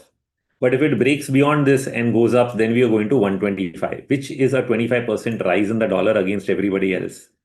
Now I know Donald Trump is saying, I want to cut rates. They are already buying $40 billion a month, the Fed. That looks like a dollar bearish situation. But many times Fed policy and the markets have diverged. When the Fed was doing Q1, QE2, QE3, bond yields were rising. Okay. Bond yields came down to zero only in the late stage. When after raising rates 2 times, Powell, when he came to power, that is when he headed the Fed, he cut rates back to zero. And that's also when Germany and Japan were continuously buying bonds and they drove yields to zero. Then US yields also went close to zero. But otherwise, they were rising initially. So many times that happens and despite QE and QE2, we have been in a 10-year dollar bull market. So the dollar has risen despite endless US money printing. Uh, the reasons are very different. It's because there's a demand for dollars by everybody and it's a reserve currency asset of the world. So if everybody needs dollars, and especially if you get higher commodity prices, gold, silver, oil, India is the biggest importer of gold and oil, then you need more dollars. And specifically in India's case, despite this falling dollar, USD INR is at an all-time high. At least दूसरे currencies में ऐसा नहीं हुआ है. Brazilian real week हुआ है, मतलब strong हुआ है, यूएसडी बीआरएल जो है वो नीचे भी आया है, बहुत सारे यूएसडी कॉन्ट्रैक्ट्स नीचे आए हैं पिछले साल में, मैं कल ही देख रहा था। ये रुपया ये जो गिरता जा रहा है, क्यों?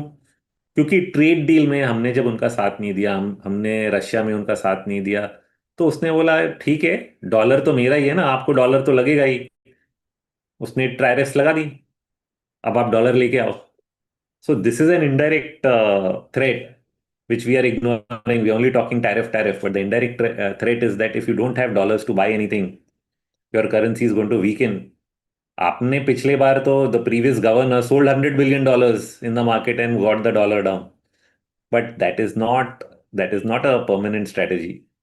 And Dr. Malhotra, since he's come to power, has a hands off this. He's allowing free markets to operate. Thoda bahut intervention in the form of swaps, but he's not selling your reserves, which I think is a good thing because reserves should be used only in a crisis. They shouldn't be wasted in trying to manage the currency.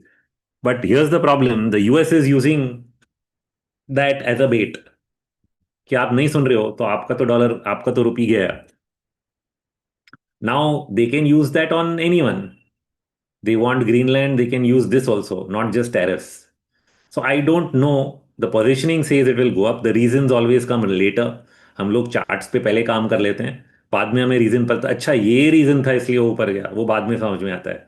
But setup तो वही है। Okay, so this was an important setup to have an idea why the dollar will go up.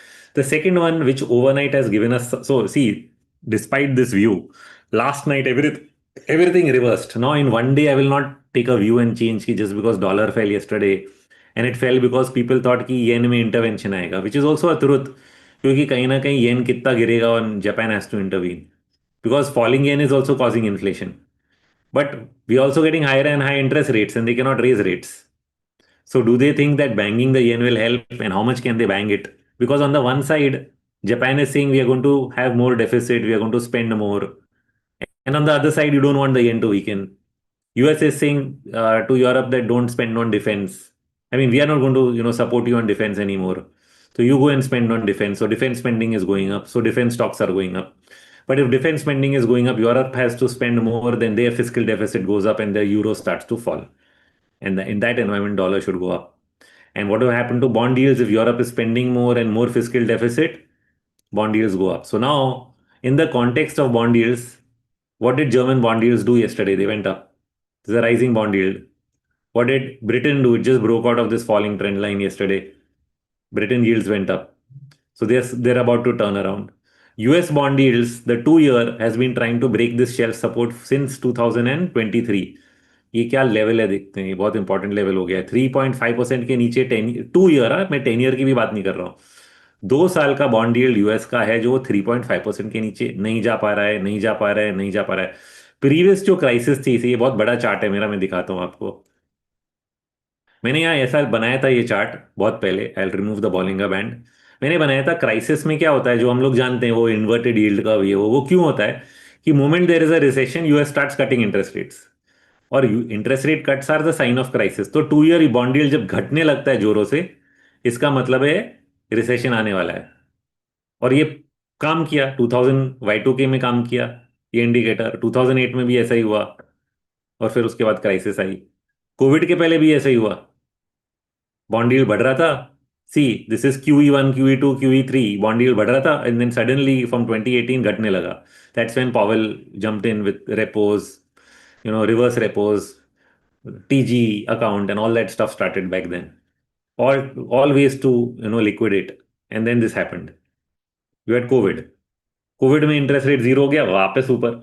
Okay, so I said okay, next time yields fall crisis, क्या हो रहा है? Yield घट ही नहीं रहा है। How much time it has spent up here versus look at these were just spikes, ऊपर गया नीचे आ गया, ये नीचे नहीं आ पा रहा है। So we keep waiting. So I'm continuously watching this, आएगा आएगा आएगा, नहीं आ रहा है। So at some point, I'm also giving up on the idea that ये interest rate नीचे आ पाएगा from a bond perspective. Central bank काटेगा बट बॉन्ड मार्केट बोलता है घंटा, तो फिर क्या करोगे बताओ? So now you look at the RMI. Weekly RMI is bullish. Monthly RMI has not turned bullish, but the monthly averages are not broken. If I put this 40 month and all these averages on top of the chart, the setup is that on the 2 year yield, See, 2 year is just below 40, but the 10 year and all is not even going up below the bands and the 40. It's holding this entire congestion zone, as we call. Now, Bollinger Bands have become very tight. So when the Bollinger Band is becoming tighter, tighter, tighter, at some point it's going to break either up or down. Now, when it moves up, the monthly RMI will confirm, but monthly RMI is not confirming yet. But the weekly is. So right now we are only getting weekly degree confirmation, monthly degree we are not getting. But we are close to breaking out from this triangle. Very close. But last night, because the dollar fell, the bond yields also fell, and we didn't get the breakout. Last 3 दिन में bond yield breakout point से थोड़ा वापस आ गया. So this is where there is relief, but this is not a reversal.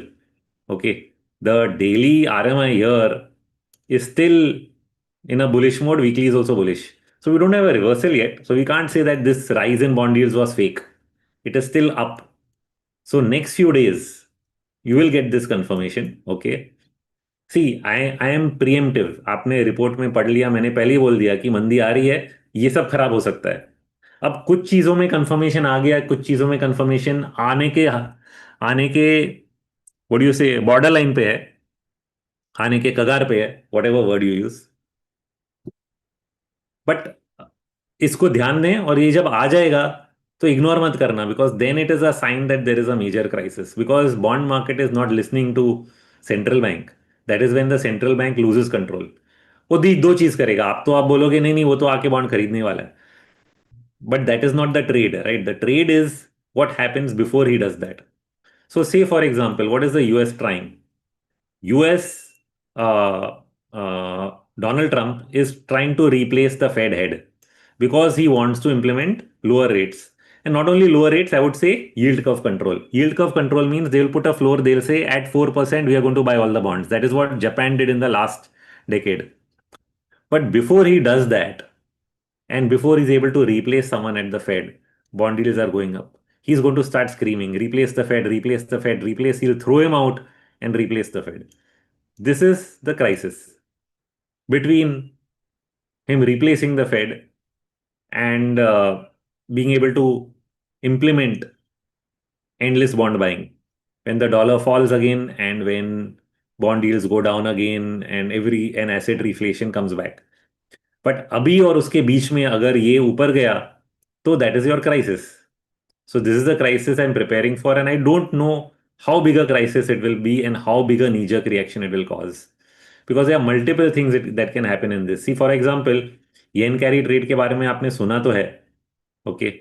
And if you follow Ritesh Jain, who's a friend, who's been a follower also, uh, he said this clearly. Somebody asked him yen carry trade. He said, if the yen is falling, then there's no carry trade unwind. Now, कल एक दिन yen strong हुआ, that is not enough. But if the yen starts strengthening, like dollar fall and yen strengthening like this, then your yen carry trade will unwind. The last yen carry trade scare was here in 2025, or here, I think, in 24. Remember, right? It was, yeah, in 24, here it happened. When I think it was in August of 24, 2 दिन 3 दिन market गिरा था yen carry trade लेके. It was when the yen had strengthened very sharply here. यहाँ पे interest rate बढ़ रहा है बट येन स्ट्रांग नहीं हो रहा है. So as long as yen is weakening, that is the yen carry trade. Borrow in a weak currency. Yen carry trade is borrow in a weak currency and invest in a strong currency. The day yen starts to get strong, then the yen carry trade doesn't exist anymore. So the first time yen carry trade was named yen carry trade was actually here when it kept getting strong, strong, strong. So then people got scared कि अरे अब क्या होगा. And I think once in the 2000s also here when it was getting strong. So these are the two times when there was a lot of news flow around yen carry trade. Here it actually had an impact on some markets. Here there was a lot of chatter, but it didn't have that much of an impact. Okay. Uh, so I don't know how much weightage to give this because like I said, here it didn't have an impact. तो यहाँ पे होगा नहीं होगा मुझे पता नहीं. But I'm just telling you, if there is such a thing, then it's when the yen gets strong. But yesterday, it just gotten strong for one day. I don't know if it's a trend or a temporary reaction. But when the yen gets strong like this, surely you can expect the Japanese stock market to be falling on one day. Because it's been highly correlated to the trend of the yen because that is a sign of liquidity coming, going. But main point is the market doesn't believe that Japan can get away with it. They've already done yield curve control. Now, with current inflation level, they cannot keep buying bonds. So it's not going to be that easy to bring bond yields down by buying bonds. So strong yields by raising interest rates, all they can do is contain the yen from going down further. That they can do, but they are doing it very, very slowly. Inflation right now in Japan is greater than interest rates, so it's a negative real interest rate. That is why the Japanese stock market is up. So so now Japanese yields are just one part of the story, but you have fiscal deficits now happening in Europe. So your European yields are also breaking out and going up. US yields just reacted on Friday, but let's watch. The 2 year is still not breaking the floor. When 2 year breaks the floor, we have a different situation. But if you 2 year gives a spike up, then the spike will create a problem, right? So now I think everybody has context on two parts. अच्छा अब ये सब तो दुनिया भर का सुन लिया. What about India? So let's come to Indian yield and Indian rupee. This is Indian rupee. I also take a blank chart of Indian rupee because I have all my markings and writings there. Okay. In fact, I have them here also. So I should actually open my nicely saved wave count of INR. Uh,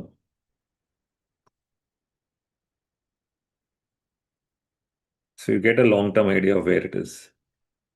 See, INR, now see, nobody's probably seen a long-term chart like this. This is a zigzag, ABC, nice zigzag that occurred from 2000 to 2008 in the last bull market. I thought this COVID bull market would also see a similar kind of thing like this, strong rupee. But FI has never brought money in. We couldn't get a strong rupee. Okay. So now we've been in a bear market for the rupee or bull market for USD INR since 2007 here. That bear market got wave 1 and 2. After that, we got 3 and 4 when the rupee went to 69. And then since then, we've been in 5. अभी 5 कहाँ खत्म होगा ये समझने की कोशिश कर रहे हैं. यहाँ पे बहुत स्लो हो गया, लगा कि ट्रंकेटेड होगा, यहीं खत्म हो जाएगा. मुझे लगा यहाँ खत्म हो जाएगा.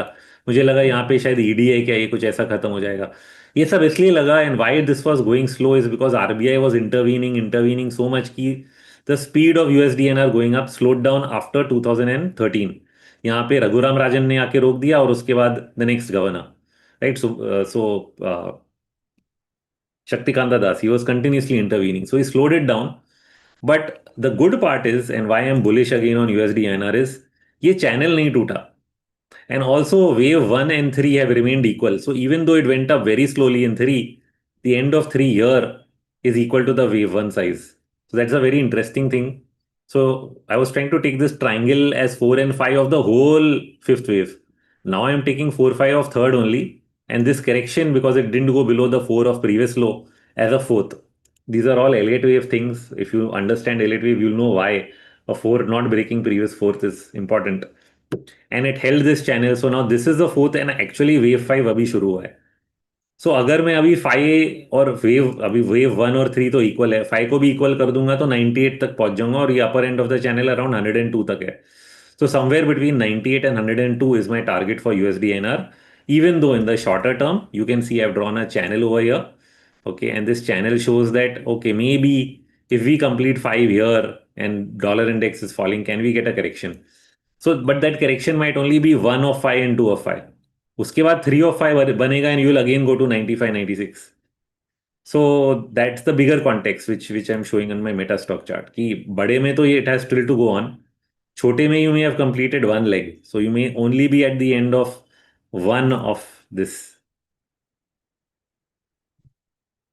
Okay, 1 and 2 ही होएगा इधर और फिर 3 बाद में बनेगा. So that is the bigger context. But USD INR is still in a bull market. Along with dollar index, which if it goes to 125 will be the backdrop in which USD INR will go to 98 to 100. So you'll finally see triple digits currency at some point of time. That's the currency. Now let's go to the bond aspect. This should be the final chart. No, there's one more. After the bond, there'll be one last chart and then we'll do questions. See, on the bond aspect, I've been bullish on Indian bonds for a while because but ये बहुत बड़ा time period है. Now I am going to a quarterly chart just to explain. I will remove the bands again so that it's clean. Okay. ये जो B है ना, ये A बना इधर. Interest rates fell in 2003 and when they fell they created a bull market. After that, in the bull market, yields have gone up, down through various bull and bear trends. I thought somewhere this pattern is looking like a triangle, and maybe that triangle will end. Now, the triangle अगर downward slanting है तो मुझे लगा या तो यहाँ खत्म हो गया truncated E में या यहाँ खत्म हो गया. बट अनफॉर्चुनेटली ये हर बार नीचे आता है और फिर वापस ऊपर आ जाता है. So here also it fell. So I took this as A B C because it didn't break. Then I said may be यहाँ पे ई बनेगा. फिर यहाँ पे भी नहीं हुआ, वापस नीचे आ गया. So I thought may be E is over, truncate हो गया और फिर नीचे जा रहा है. अब वापस ये नीचे गिरते गिरते यहाँ रुक गया and it started to go up. तो बॉन्ड यील्ड्स अभी भी बढ़ रहे हैं. तो ये जब नहीं घटते हैं then I go back to my momentum indicators. यहाँ मंथली में बाय में आ गया. ओके, बिकॉज यील्ड्स जो है they stop falling. Indian 10 year G-Sec stopped falling in May of 2025, and even after that we have cut interest rates twice, but still bond yields are not coming down. And that is why now India is also doing OMOs at scale कि भाई कुछ तो bond खरीदना पड़ेगा अभी, last option. So US is buying bonds, India is buying bonds, but bond yields are not coming down yet. From a technical perspective, what it means is that if B is not over, then maybe B is still forming. So now I have opened up to the idea कि ये three था, ये भी three था, A B C, एक और ABC बन रहा है इस बार ई में. ये भी एबीसी था इन सी. सो ये लास्ट एबीसी बन रहा है. इसमें yields will again go to the top end of the range where C and A equality might get us to around 8.2. If you go to the top end, you will reach around 8.7. So somewhere between 8.2 and 8.7, E खत्म हो जाएगा. An actual wave C down where interest rates go down to the most unbelievable levels that India has seen in its recent history, which is 1 century long, will be seen now. So I thought this was happening here. Now I have shifted the whole context here. And this will only happen because of the global bond scare, which is starting to show up in some of the charts. And if it follows up, then bond yields in India also go up. So rising dollar, rising bond yields is the risk. Last night, that risk got taken off a bit, but one night is not a trend. So we will watch it for the next few days. And if that risk re-emerges, as I think it will, and in Indian charts, like you see, monthly RMI भी bullish है, bond yields are still going to go up. And that will drive, and that's also because अपना currency weak हो रहा है. So that is our other, we have a dual problem. Other markets में currency weak नहीं हो रहे हैं. So that's why those markets are not discounting it. Rupee is at the lowest level, but Real is not. Australian dollar is not. Okay, all those currencies have become stronger in the dollar fall. So therefore they are at an advantage. We are at a disadvantage right away, and that is why our bond market is giving monthly signals before other bond markets. I think that makes sense. Here you see the RSI also got to the same oversold level as this.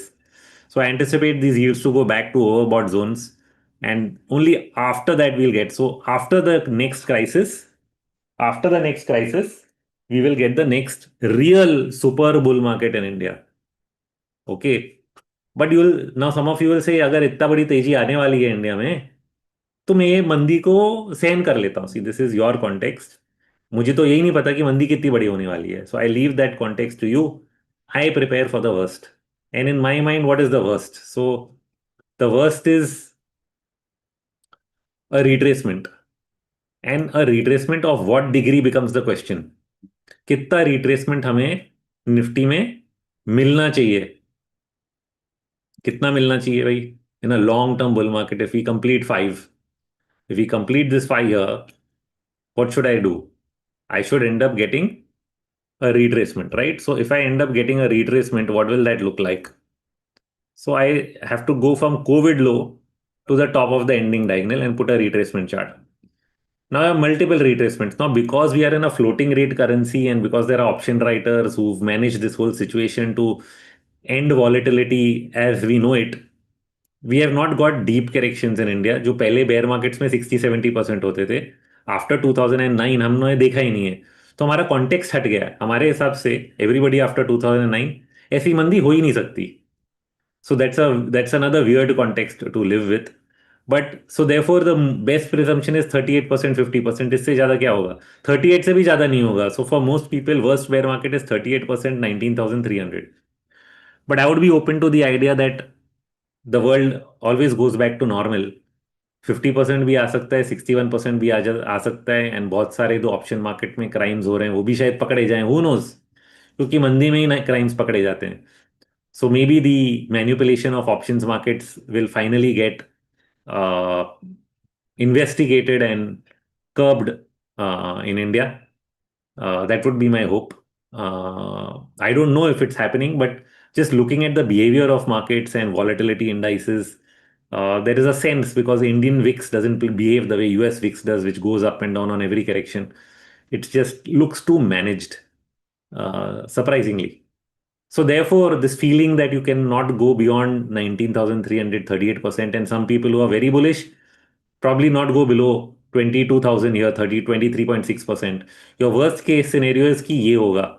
Okay. And that is the bullish case scenario also still कि अगर till March nothing bad happens, you will not have broken these lows. But if you have broken these lows, then you should be open to this, and this in a deep bear market. So 61% in a deep bear market can even mean 14 to 800. So I prepare for this and I hope that this only happens. So here I might even take a trading buy if it stops there and market is very oversold.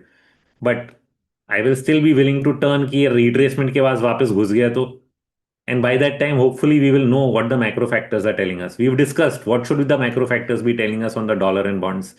If the world has not responded and those things are out of control or there's a US recession, then you know what to do. And if it's not, then you know what to do. But right now, when you don't know, you can't, I don't want to predict that outcome, which we don't know. Okay. So again, prepare for the worst. Okay. And then hope for the best remains the central strategy. Now, one, like I said, last chart. So now I'm going to show the last chart. And the last chart is the one I published yesterday, and I think I put it online also. But this is a chart I had started writing about a decade ago in my economic winter reports, which I used to write huge long ones comparing Indian GDP, debt to GDP, etc., just like people do for the US. I did all that study, and then India brought down its debt to GDP at the government level, but private sector had not, and then that got unwound through the PSU banking and the bankruptcy code, etc. So once all that was done, I said, "Chalo, this is behind us. Then maybe India can have a real bull market or an economic spring." But here we are in 2025. If it was an economic spring, we should have broken out of this range. So I thought during the post-COVID bull market from here that this would go beyond this because on an inflation-adjusted basis, the Sensex was actually making new all-time highs. But on a gold-adjusted basis, it did not. And I had no idea what that meant at the beginning.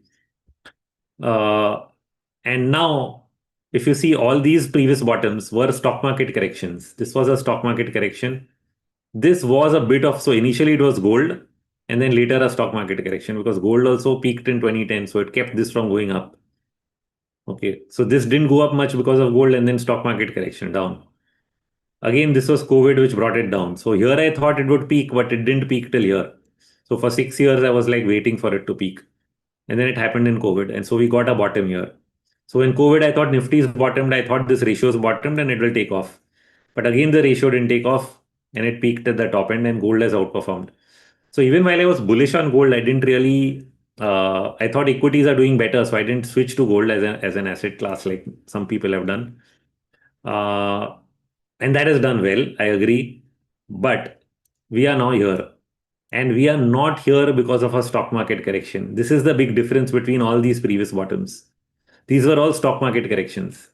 This is a gold rally. Stock market hasn't fallen at all. In terms of Sensex, because this is Sensex gold ratio, this is not your underlying stocks. So now what happens if gold tops out? Then the ratio comes out of this. And what happens if equities fall after that? Can we really go down now finally? Here I had predicted this. It didn't happen. I gave up. And we are still in this range. Now I'm actually wondering whether this can happen now.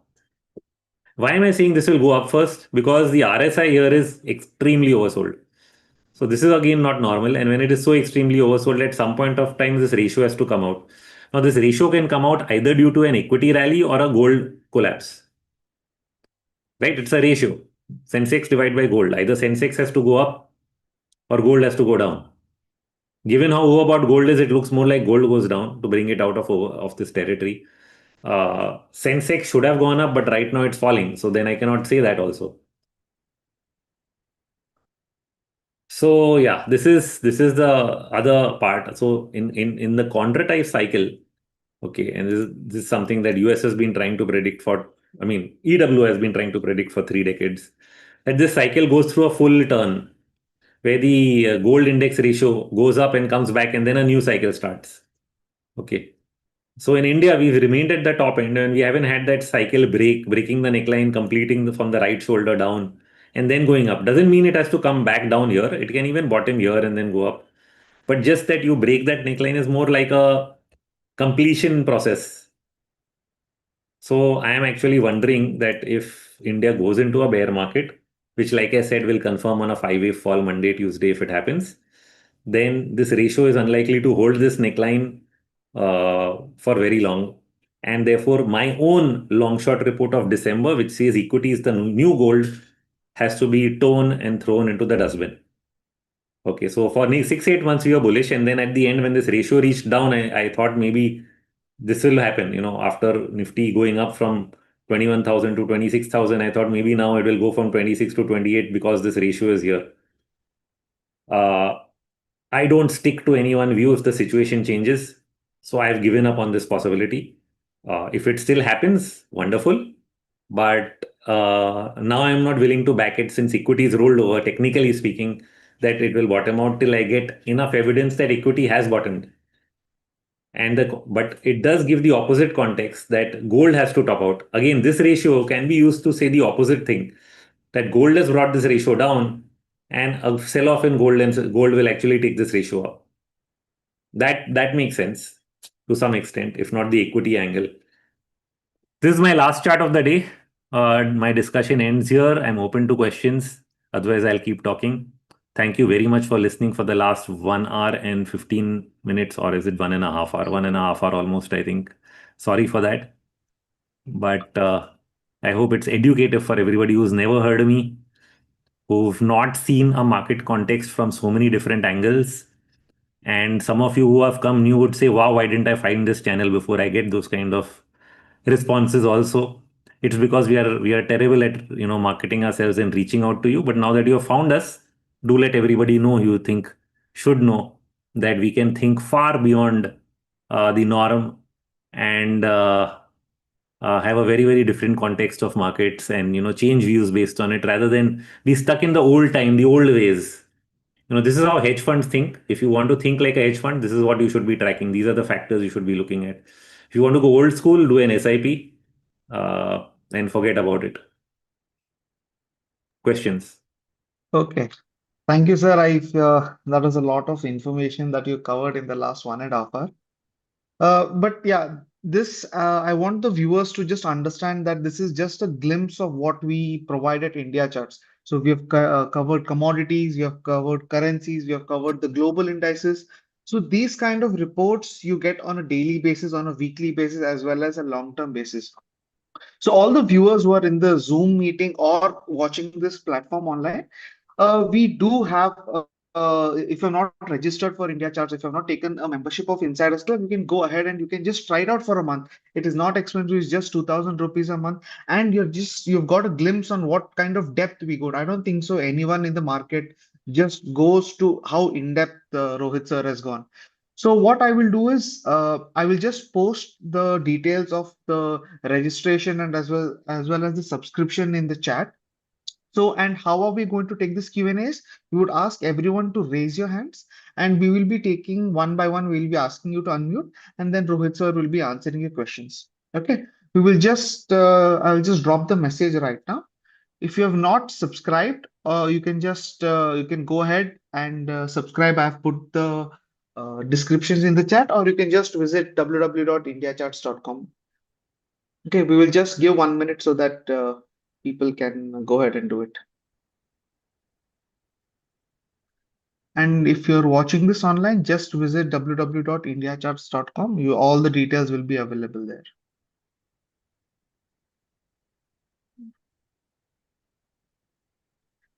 We have a few hands raised. Okay. You and if you yeah, if you want to understand how to raise your hands, there is a react button down there. Just click on it and you should be able to raise your hands. We will be taking it in So on order. India charts, we actually call the research service currently the Insiders Club. So if you're searching Yeah. and you don't know where it is, you're searching for research, you just go to Insiders Club and then Yeah. you'll get that, find that. Yes.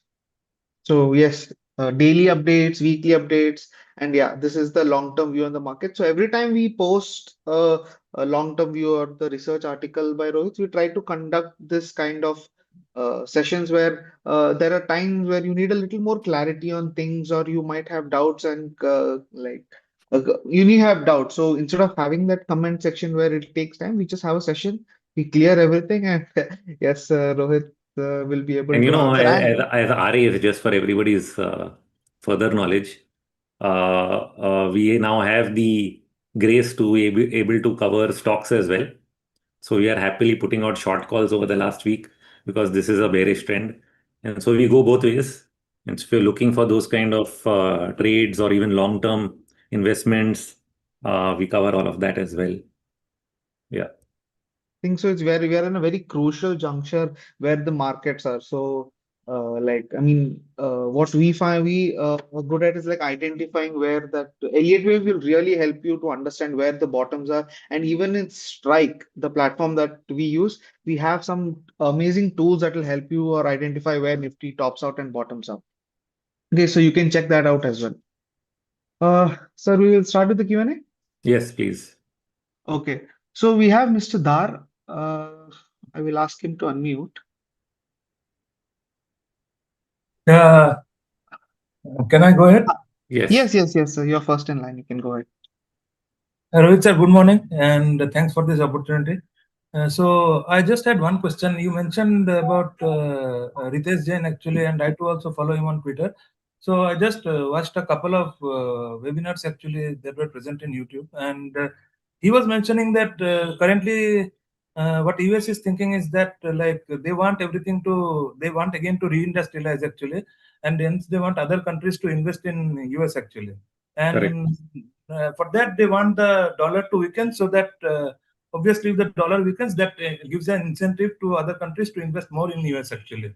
So I was listening to you actually up till now, and uh, both the things that you are saying that like for the markets to crash actually, the dollar has to go up, right? And here in this case, he's saying that the dollar has to go down for the other countries to invest. So both are counterintuitive. So that is something which I was not able to figure The out. time, so I'll put it, the time frames are very, very different. What he's saying is a 5-year game plan. And what I'm talking about is probably the next year, year and a half. I'm not saying the dollar goes up to bring the market down. I'm saying if the market goes down for some reason, risk of slowdown in earnings, recession, at some point of time, it causes the dollar to go up because the dollar is the reserve currency asset. And when asset prices go down and there's an asset call in the world, the dollar ends up strengthening because then the US ends up selling global assets and bringing that money back home. And there's more US money around the world than there is other money in the US. So that is the context of a rising dollar. But Trump is on his game plan. He's going to lower rates. He wants to, and that means weak dollar, and he wants to produce in US, for which he will need to be able to produce at a cost lower than other countries if he wants to export eventually. So that's his end goal. That doesn't mean he will achieve his end goal tomorrow morning. So he's government. He has a 5-year plan. Okay. Yeah, understood. And one more question. You also mentioned about hedging actually. So if I have to, like, suppose if I have a 100 rupees portfolio, just give me an example. So the hedging amount, at least the premium amount should be at least 2 to 3% of the portfolio, or like Yeah, ideally so how you much? can calculate the value of the portfolio equal to the value of the position. So position value is what? It is, say, if Nifty is 25,000 and one lot is 65. So Yeah. 25,000 into 65 is the value. So So the one lot value, somewhere around 33 or 34,000, right? It is like somewhere around 500 rupees only right now. 500. I just correct. I'm saw not the. talking of the amount because the amount can vary based on the strike you buy. I'm saying calculate the value of the Nifty position and compare that to the value of your portfolio. If your portfolio is 1 crore, then how many Nifty will you need to cover that? It's 25,000 into 65. One lot is equal to 16 lakhs 25,000. Okay, so if I divide 1 crore, I'm doing the math right now, divide by 16 lakh 25,000, it comes to 6. So So you it are saying takes, six lots. correct. Okay, Six and lots, 6 lots is equal to 1 crore. Now, if the portfolio is more volatile, which you can judge that, okay, when it goes up by 20% more than the market, or falls 30% more than the market, you can increase your position by 30%. If it's 6 lots, do 6 into 1.3. So you can say it go for 8 lots.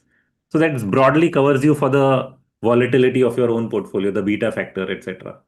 and that hedging that you are talking about, it is for the next 3 months to 1 year actually. One Hedging is year. 1 year. 3 Okay. months is not good because 3 months may, oh, you lose time value also. If you are hedging for this kind of risk, the type of risk I am talking about, it is better to buy 1 year. December 2026. Okay. Thank you, sir. That is Very the only liquid contract. March also may not be so liquid. December contracts are usually quite liquid. Yeah, absolutely. December contracts are liquid, and also the VIX, as you said, is less right now, so it's not Yeah, very much expensive also. right. Yeah, yeah. Thank you. Thanks a lot, sir. It was Thank you. brilliant. Yeah. Thank you.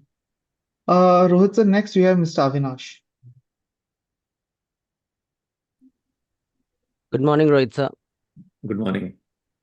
Thank you for the very enlightening session. I had never witnessed so many factors to be considered, before we start taking trades and, get ourselves invested in the market. And it was an eye opener, really. Thank you very much for that. Welcome. And so what I was about to tell you was the thing that you said, that the markets are not going to enter into a bearish phase. Like, we have some kind of indication about that. I had my own method, during the recent times when I felt that right now is not the time to invest in equity. I was just going through one thing, and I did that on Nifty mid cap 150. And what I do is I plot a 10 EMA line, and I just check the periods on a monthly time frame, as in at for what period the Nifty mid cap 150 was above the 10 EMA or below the 10 EMA.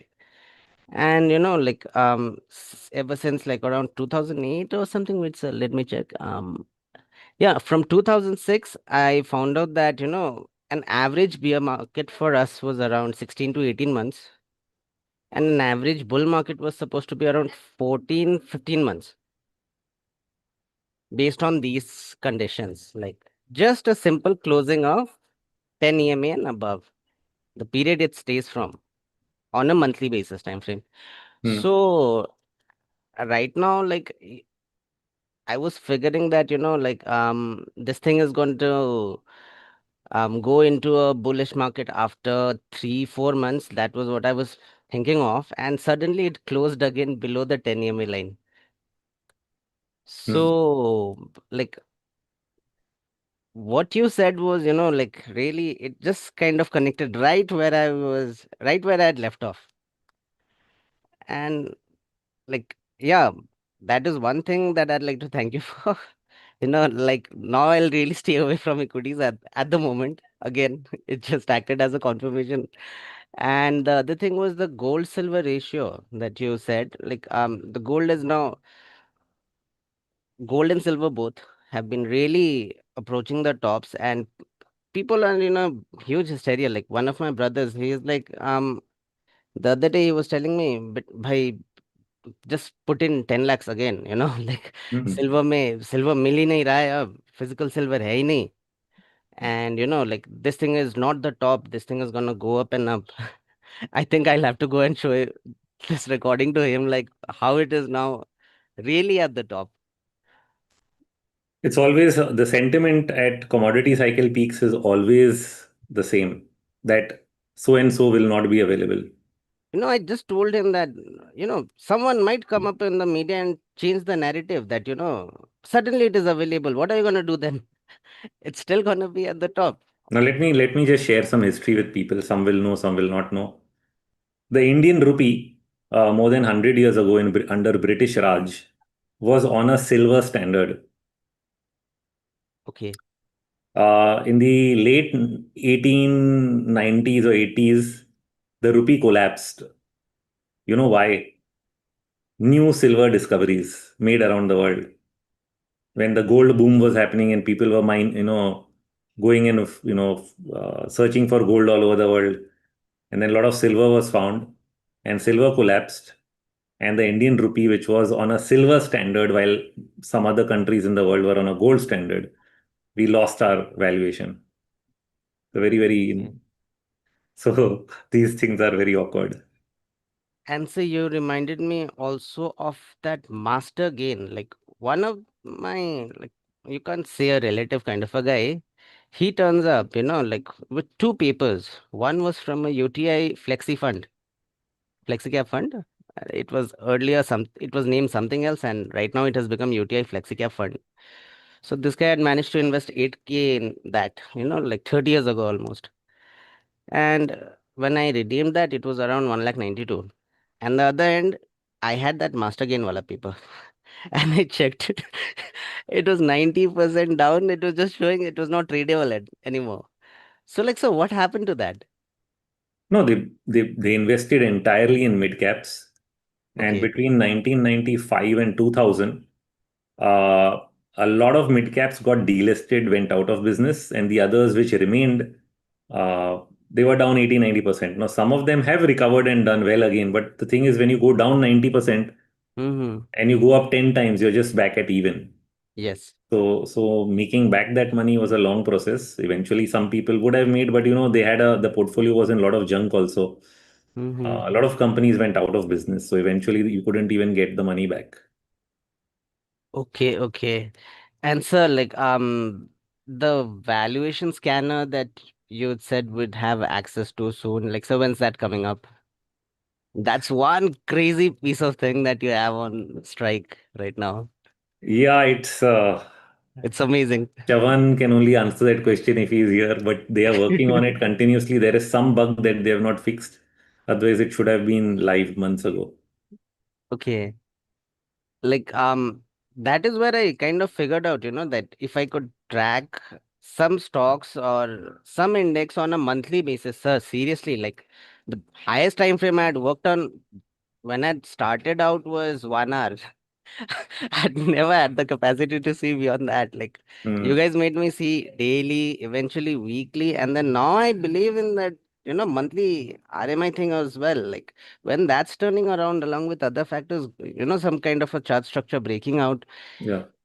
I went through almost So 250 examples. Avinash, I want to take more questions. If you have a question, shoot off. Otherwise, let me move on to more questions. Yes, sir, surely, sir. I'm done, sir. Thank you. Thank you. Okay. Thank you. So next we have Sarthak. Hello, am I audible? Yes. नमस्ते सभी को। Namaste. Sir, मेरा question Oriana power से है, हाँ जी। Power से related है। एक एसएमई स्टॉक है जो आपने कवर किया था। हम्म। अगर हम उसके मार्च 2025 से लेकर अक्टूबर की चाल देखें तो वहाँ पे हमें एक क्लियर 5 वेव इम्पल्स दिख के आता है, जिसे हम वेव 1 और वेव 2 भी मार्क कर सकते हैं, और वो करंटली अभी भी अराउंड फिबोनाची रिट्रेसमेंट के इसमें 60% या 50% के बीच में है। या तो उस स्टॉक को आप ये जो ओवरऑल ग्लोबल बेरिशनेस पकड़ के चल रहे हो, उसमें आप कैसे फिट इन करते हो? क्योंकि अगर हम इसे वेव 1 और वेव 2 अज्यूम करके चलेंगे तो ऑब्वियसली वी एक्सपेक्ट वेव 3। देन अगर हम वो सिनेरियो पकड़ के चले कि ओवरऑल मंदी होने वाली है, देन समवेयर हमें वो फिट करना पड़ेगा कि शायद ये वेव 1 ना होके सम सॉर्ट ऑफ WXY है, ऐसा कुछ। No, it's a good question. If I look at it just simply, it will look very, very oversold. मैं भी उसके सेकेंड वेव का लो पॉइंट ही ढूंढ रहा हूँ. So on one side when levels break हमें सोचना पड़ता है कि क्या हो रहा है, क्योंकि we have to manage risk also. And then when you look at the long term structure, you feel ki all is well. Now, sometimes the difference between technical and fundamental at a stock level is कि जब बाजार खराब होता है तो कुछ stocks ज्यादा ही पिट जाते हैं. एट द सेम टाइम थोड़ा सा भी सुधरेगा तो जहां पे रियली फंडामेंटल सही हैं, they can also outperform और find bottoms and hold against the market better. तो ये चीज जो है बाद में समझ में आती है, इमीडिएट नहीं समझ में आती है. At the same time, when you have a very severe bear market, sometimes it takes everything down. But even then, like say in 2000, one stock which never fell was HDFC. Okay, now of course that is a very big company versus this is an MSME. Another thing, another problem in our analysis sometimes is that when you have a newly listed company, because Oriana is listed in 2023, we have limited data. The initial Yes. rally looks like 5 waves. Mm-hmm. Now, this initial 5 wave rally is why it looks interesting and because it also combines with good growth. But is this 5 wave rally that we see initially long term occurring at the end of a fifth, end of a third? That we don't know because there is no historical data. So, therefore, we are making some presumption and moving ahead. And as long as that presumption is not destroyed or the market doesn't go into a tailspin, we can stick to that presumption. Okay, so far nothing has happened for the presumption to be destroyed over here. But it is Okay. falling. So when it is falling, I always take risk of कि भाई ये level टूट गया, अभी कितना और गिरेगा पता नहीं, छोड़ दो. कहीं ना कहीं Okay. जाके, क्योंकि प्रीवियस बॉटम जो है वो 1000 का है, there's a Mm-hmm. lot of room between now and 1000 where it will stop. It's already broken 61% retracement. That was at 178. Okay, so now below 61 you will look at 66, then 70, 78. तो हम retracement तो ढूंढते ही जाएंगे जहां पे हो जाएगा. And then if a higher bottom is made above the April March 25 low, then definitely I can mark this as a second 1-2 in the long term structure. See, Okay. I'll just show the chart for the, now this is more Elliott waves, but since I'm talking a lot without a chart, let me just create some context for everybody. Sure, Just give sir. me a second. Okay, I should use charts to answer my questions. So you see, this is now it's black and white. I can't do anything about it because my saved charts are in black and white. So in newly listed companies, usually I don't try to cover them. मैं कोशिश करता हूँ कि new listed company को ना छू. Okay, but अगर कोई केस बनता है कि मुझे इसमें ये 5 दिख रहा है और 5 के बाद एबीसी दिख रहा है, तो we start considering. So somewhere from here I was thinking about it. Of course we didn't have our service then. So along the way somewhere I thought कि चलो कहीं पे ये 5 के करेक्शन पे हम लोग उसको देखेंगे. बट ये लो टूट गया तो now I have to just wait till the correction is over. I don't know how far it will go. तो अगर ये 1 है, ये बड़ा 1 है, ये बड़ा 2 है, और ये एक और 1 and 2 है, इसका Mm-hmm. कॉन्टेक्स्ट क्या है? इसका कॉन्टेक्स्ट है कि ये लो नहीं टूटना चाहिए. तो Mm-hmm. During a bearish phase जैसे अभी चल रहा है करेक्शन मार्केट में, I will keep waiting to see कि ये फॉल में ये लो नहीं टूटेगा. अगर ये कहीं पे भी बीच में बॉटम होके घूमता है, then Okay. We can say कि हाँ चलो ये लो नहीं टूटा, let us stick with our original view कि ये 2 ही है और इसको वापस ले लेते हैं. So that is the way will think about it. Okay. और Sir, अगर ये लो टूट गया तो फिर कॉन्टेक्स्ट ही खराब हो जाएगा. फिर तो okay. मतलब कि the bear market is stronger than the equity. See, one thing you have to remember, and when I give examples of 94 95, वो ऐसा एक समय है ना जहाँ पे अगर किसी कंपनी में हर साल ग्रोथ भी हो रही है ना तो भी वो स्टॉक पिटता गया या वैल्यूएशन कम रह गया. हम लोग सोचते हैं कि इसका ये वैल्यूएशन है तो ये सस्ता है. जैसे मैंने भी इसमें देखा कि ग्रोथ आती जा रही है तो valuation has come down to 15 times, so it doesn't look expensive. But this is a power stock. In a bear market, power stocks like Tata Power have gone down to even 3 times P ratio. Okay. Okay, so there is no valuation then loses all sense in a bear market. Okay. So that is why we try to first manage risk and then we decide कि okay, when the price tells us कि it is okay, then only we will look at it. Mm-hmm. Sir, हम ये assume करके चल रहे हैं कि ये जो माइनर वेव 1 और माइनर वेव 2 है, माइनर वेव 1 बनी है 1000 से लेकर 3000 तक, Hmm. that is a 5 wave rally, so that is why we are considering it as 1 and 2 minor wave. Hmm. What if it goes to 1000 and then फिर भी अगर ये 1000 पे भी चला गया and it breaks the previous low, Hmm. then also I can take this entire thing as WXY. ना sir, Of course, मतलब so we can keep taking. So then it's about continuously adapting, na. Hmm, So you take it as WXY, but you must get a bottom. It's See, like the sir हम point लोग, is ये WXY हो जाएगा, इसके yes बाद yes, क्या guarantee है कि X करके Z भी नहीं होएगा? वो ओके, तो गारंटी नहीं है. So hmm, that is where all analysis is top down. Top down means what? Market first. Market क्या लगता है?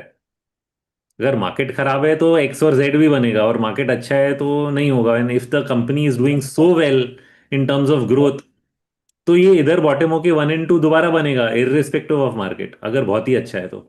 So that's a risk you have to keep taking in investing, in active investment investing. I will take a risk to buy here, I will take a risk to buy here, I will take a risk to buy here, and everywhere I'll have a stop loss. कहीं ना कहीं वो सही हो जाएगा, तो 3 बार stop loss देने के बाद मैं फोर्थ टाइम खड़ा रह जाऊंगा. यस, तो WXY तो हम करते ही जाएंगे, हर बार रिस्क लेना है, इसमें प्रॉब्लम क्या है? ओके सर, आप ये जवाब जानना चाहते हो कि मैं मुझे बेचना ही नहीं है तो मैं खड़ा रहूं ना WXY तक. That is what I think your question is. But I don't work that way. I will get out and get in, hmm, because I don't know what the reality is. I believe that I don't know because I'm only looking at the company fundamentals from a data standpoint. मतलब मैं strike खोलता हूँ, देखता हूँ growth है कि नहीं. I don't meet the management. I have no inside information. I am judging from outside. So when I'm judging from outside, I go with the fact that I don't know. वो suddenly company का earnings उड़ जाएगा तो क्या करेंगे? Okay, तो जो सब अच्छा लगता है वो कल खराब भी हो जाता है. ये तो हमने अपने बाजार में 50 बार देखा है.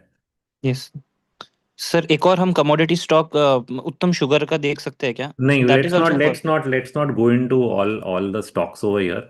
Okay, The logic will be the same. Let me just highlight one thing, that since you are mentioning Uttam, and which is more in the agro space, the only place, if there is some hope or something happens, I wrote this yesterday also, is probably in the agro space, because some agro commodities are actually very, very low. Like now, this is sugar prices.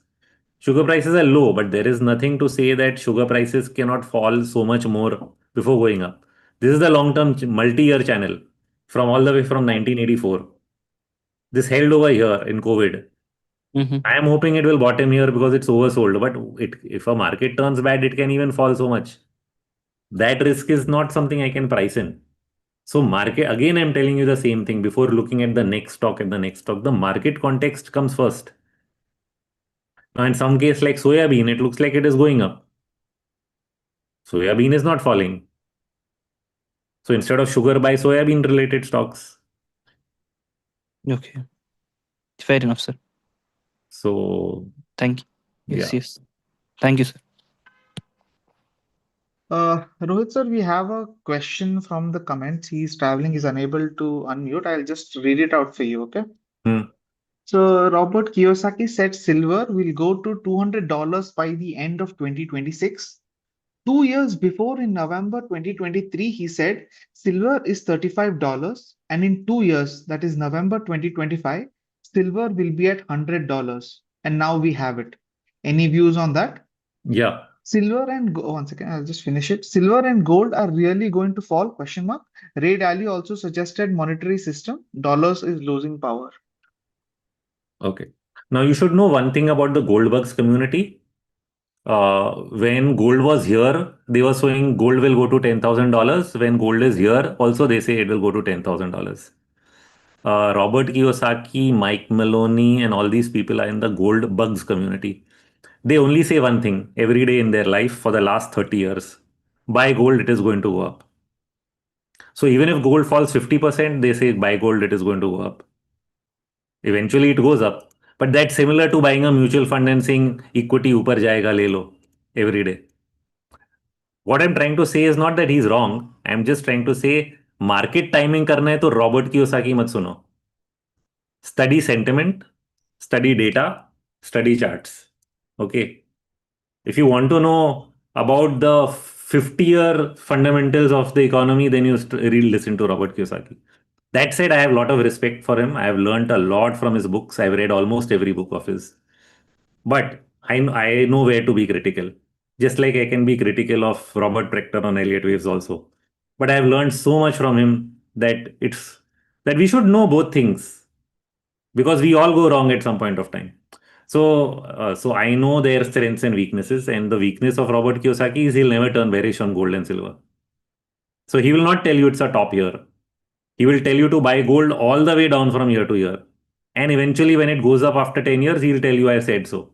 So there's no use, na? So you're asking the wrong question about the wrong person without knowing his history. Okay. Thank you. I hope everyone has explored the India Charts website. Uh, ठीक है. We will take the next question from Abhishek Murthy. Hi Rohit, how are you? Hi, good morning. Good morning. I have a couple of questions and an observation. So, Chief, number one, where is the smart money going to go? I've seen when you've spoken about the sugars back in the day, I've seen defenses from healthcare come your way. I've seen you talk about automobile as defenses back in the day. You know, I'm just calling out a few.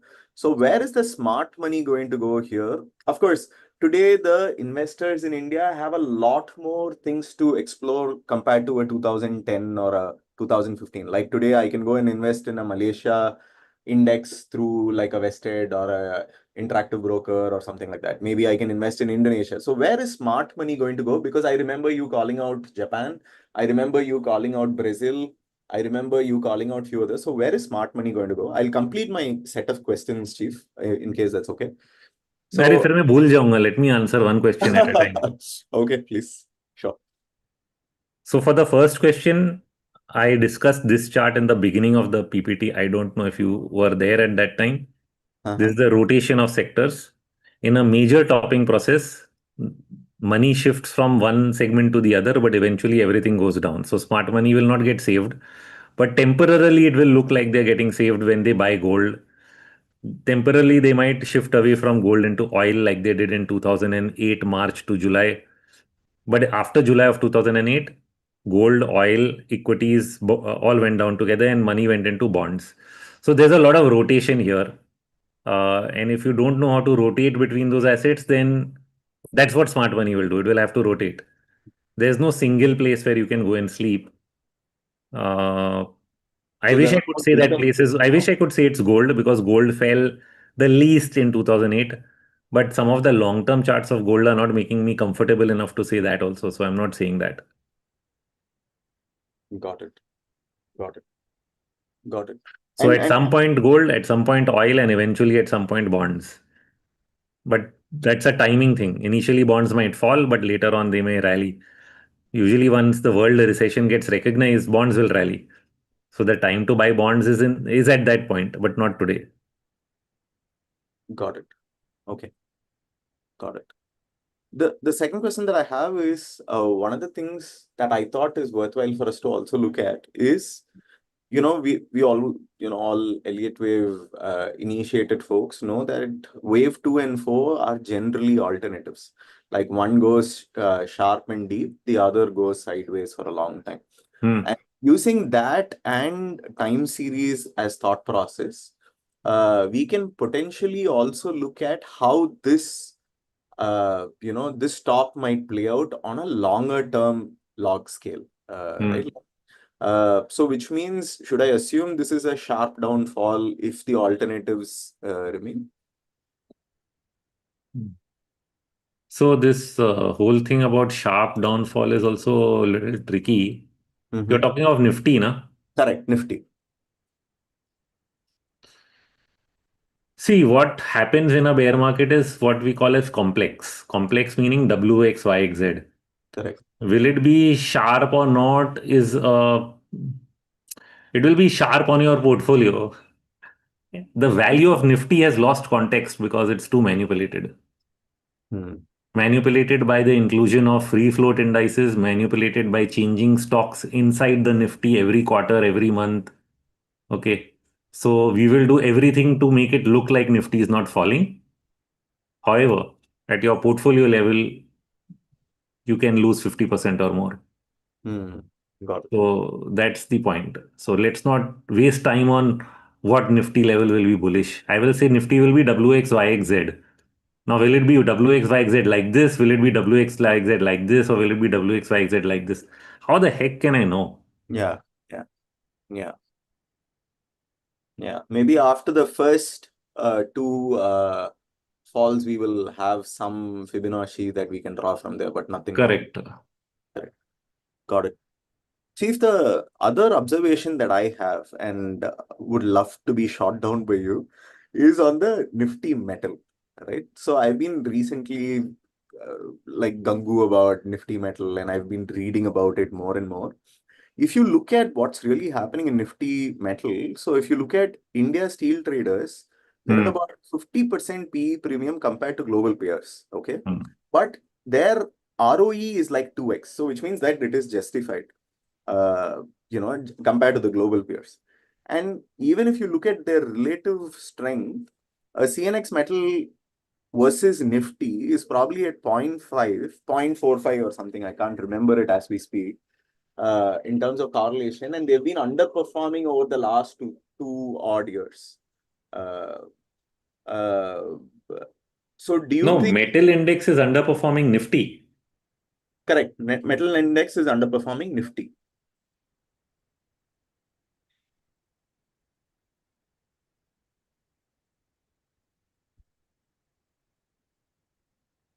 Yeah, it's happening.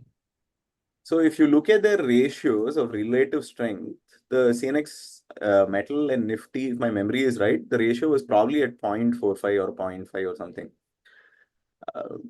Rohit sir, you're a bit zoomed in. If you could zoom out so that you can see the little. I'm zoomed in. We only see the Reliance here. Yeah. Really? Crazy. But my screen doesn't show any zoom. Wait, let me just stop the share and share again. Yeah. I don't know why that happened. Is it okay now? Yeah. Yeah. Now it's better. Yeah. You can see the whole screen, na? Yes, you can see. So I just added the Nifty. No, I've not added it. Yeah, I've added Nifty metal to Nifty pair. Nifty to Nifty metal. Actually, I should have done it upside down.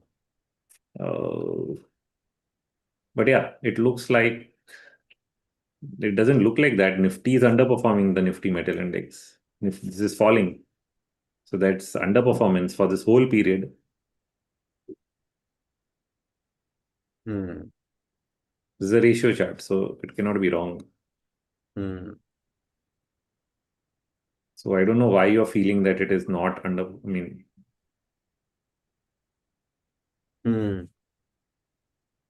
A little. I've inverted it now. Oh, it doesn't look like it. Yeah, it's going up, not down. Going up and not down. Yeah.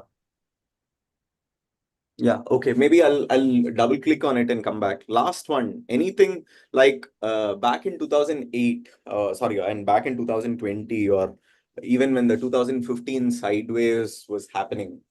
See, unfortunately, India does not have the short ETF, unlike the US, right? Like in the US, I can do an inverse ETF and still ride the bottom if it is required.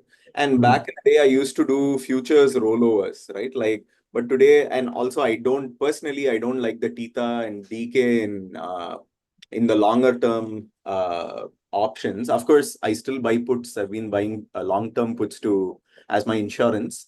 But for trade, I don't like the DK in options. So I used to, back in the day in 2015, etc., even in sideways, I used to have futures that I would just roll over month on month, even when the market is going down. Because India does not have the inverse or the short ETF. Any thoughts on this market this time, especially because there will be open trades to participate in. Of course, position sizing is important. Of course, I'm not saying I'll play the entire capital, all that. But any thoughts on that now? Yeah, why not? In a bear market, there'll be a lot of opportunities. We are already putting out short trades. Okay. Those are all in futures only. Okay. Oh, all that or in futures only that you're saying. And how else would you play it? We didn't say that you buy an option or a future. But when I'm giving a target, and its time is 1 to 2 months, it cannot be options. Correct. Would you also please look at that from a Nifty perspective, Chief? I know you're putting out for stocks. I know you've always done technical stocks and value stocks. But since the overall index is going to be choppy, Can you look at It that was as very a simple that when the Nifty trend on the weekly write-up that I do turned down, which was on the second week of January, from there onwards, it is a bearish trade only. If you put it on and you can just hold on to it. correct? One thing I We have not put out a specific trade. See, we stopped putting out Nifty trades because it creates a lot of chaos from day to day and puts a lot of stress on trying to manage Nifty. So therefore, we've changed the focus on stocks more than index. Oh, okay. But whenever there is an index situation based on the swing and the timing of it that we are publishing, I've mentioned every time the swing is above 80 and the weekly RMI is in sell, we've used that as a strategy. And when it gets there, I've highlighted it. Even this week, I mentioned levels below which in my Tuesday video and Wednesday or Thursday, below which market would go into the next free fall, which was 311 or something. Yeah, three. And it broke that yesterday intraday. Moment it broke that, it's in wave 5 towards 24,000. So those trades have to be taken that way. If you want it more positional, then you have to then just stick with the weekly cycle. So I stick with RMI. Whether you stick with the weekly RMI or daily RMI or hourly RMI is based on your time horizon. I, for one, truly miss Nifty daily. Uh, Great, but this is useful. Thank you so much, Rohit, and wish everybody a good luck. Thank you. Thank you. So before we move on to the next person, I would just like to say a couple of things. Also, just please refrain from annotating on the screen. It actually disrupts the flow of the speaker. Secondly, the platform that Sir was showing is called Strike. So it is, if you have not seen it, it is web.strike.money. So you can go and check it out. It's a pure data analytical tool. You're a trader or you're an investor, all kinds of market analysis, sector analysis, and even stock analysis, including the fundamental aspect, is available. Okay. Okay, we can take the next question from Milind.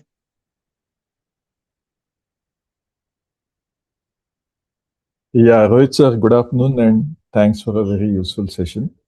I have mostly small cap and mid cap portfolio, and it has bled quite a bit in the last 2 weeks. So, in the current fall, is there any expectation of a rebound or any level to kind of manage from Tuesday onwards, or you just believe that at the first opportunity you should get out? So that was first question.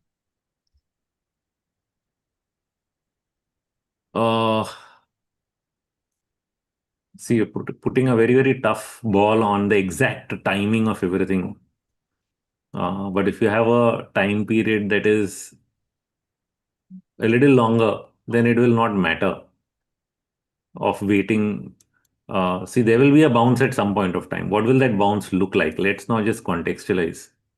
Okay, I spoke about Nifty going to 24,000. Let's say it goes to 24,000 and bounces. So we fall to 24,000. What would a bounce from 24,000 look like? The answer is a 50% retracement, if not 61%. So a 50% retracement gets us back to 25,200. Well, that's where we are right now. And 61% to 25,474, which is the high just made 2 days ago. So many times we overlook the idea that it falls so much, it's only going to come back where we are today. In other words, the best case scenario of a bounce after this fall, first leg of the fall, is today. But there is one problem. This is Nifty. You have small caps and mid caps. In small caps and mid caps, when this happens, the bounce is only so much. So the bounce in individual stocks is sometimes far smaller, especially in non-large caps, than in the Nifty itself. So you will not even come back to current levels in the next bounce, if I am correct about even 24,000 in the next week.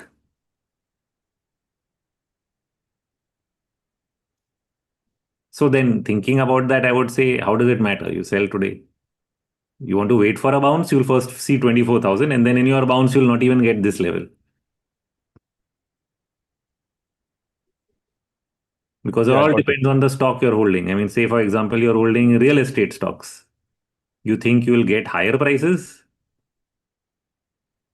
We just broke the 2025 low in DLF. This is just going to go, I don't know where, maybe here, bounce. So in a weak stock, the bounce is the impossible scenario. And these are the stocks we short. We search for weak stocks and short. We don't try to catch the top in Tata Steel. We say weak क्या है? क्या गिर रहा है इसको बेचो.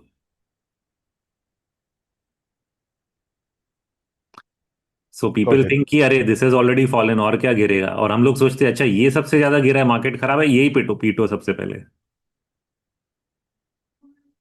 So huge difference in context. Yeah, got it. And other question is, there is no kind of option other than buying a put option on Nifty, right? Because even if I'm covering for my holding of a small cap or mid cap, I still have to look So to buy Nifty that. puts will not cover for that type of a portfolio. Yeah. It will cover somewhat, not completely. Correct. Because there's a normally 2x to 2.5x factor Yes. between Nifty So उसमें movement then and going slightly out of the money is easier. So you go to 24,000 put and then do 2x. But then right. till 24,000 you are sitting, and then if it doesn't break 24, nothing. So Yeah. it's not, hedging is not a perfect but it No, does help. absolutely. So I would, if at all, I would have a combination of outright sell and hedge. So I would Yeah. mostly reduce the position and then cover the rest. And one more question is, there's always a correction versus bear market comparison. So what is that level that that changes the bear market theory, in the sense that what So my context of bear market comes from, one is the Elliott wave structure, not about which level. If we form a top and form a 5-wave decline, I mentioned this in the beginning, we are currently just formed 4. Next 2-3 days, we will come to know whether 5 is form. I mean, it looks like forming, but if you break the low, it's more certain. When you form a 5-wave fall, it's the sign that a bear market has started. Okay. After that, every bounce is a retracement only, and then you fall again.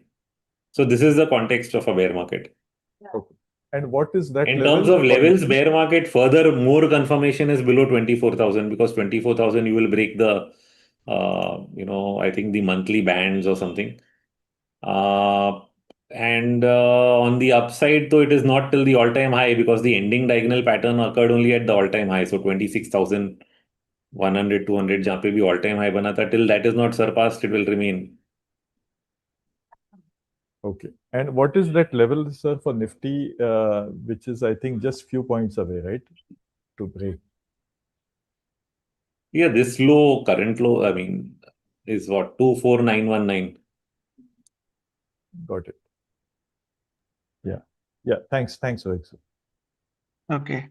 Just a small piece of note to all the people who have raised their hand, if you can keep the questions a little crisp and refrain to just a maximum of 2 questions. We understand you have a lot of questions. So what you can do is you can ask your 2 questions, and once you're done with that, you can just come back into the queue again. So when your chance comes, you should be able to ask again. Why we're doing this is we have a lot of people who have raised their hand. We would like to cover a lot of doubts and different perspectives as well. So yeah, thank you for that. Next we have Subhadeep. Hi, sir. Thank you for insightful session. I have 2 questions actually. First is regarding hedge. So, when should we exit the hedge? Like, if we take it for December, when should we exit? And second is, should we take now or after the budget? Because sometimes VIX falls after budget. So, yeah.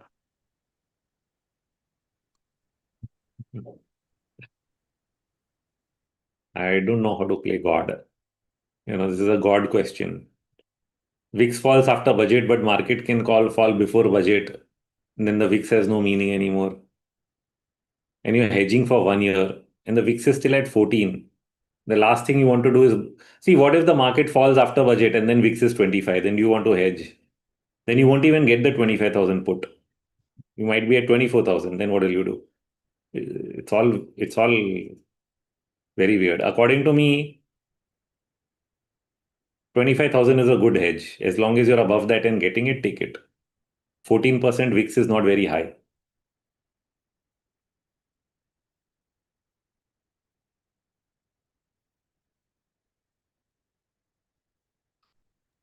Have you, Yes, sir. have So put, another question is like when should we exit the hedge? Like should we do we have a level at where we should exit, or should we just keep it till December?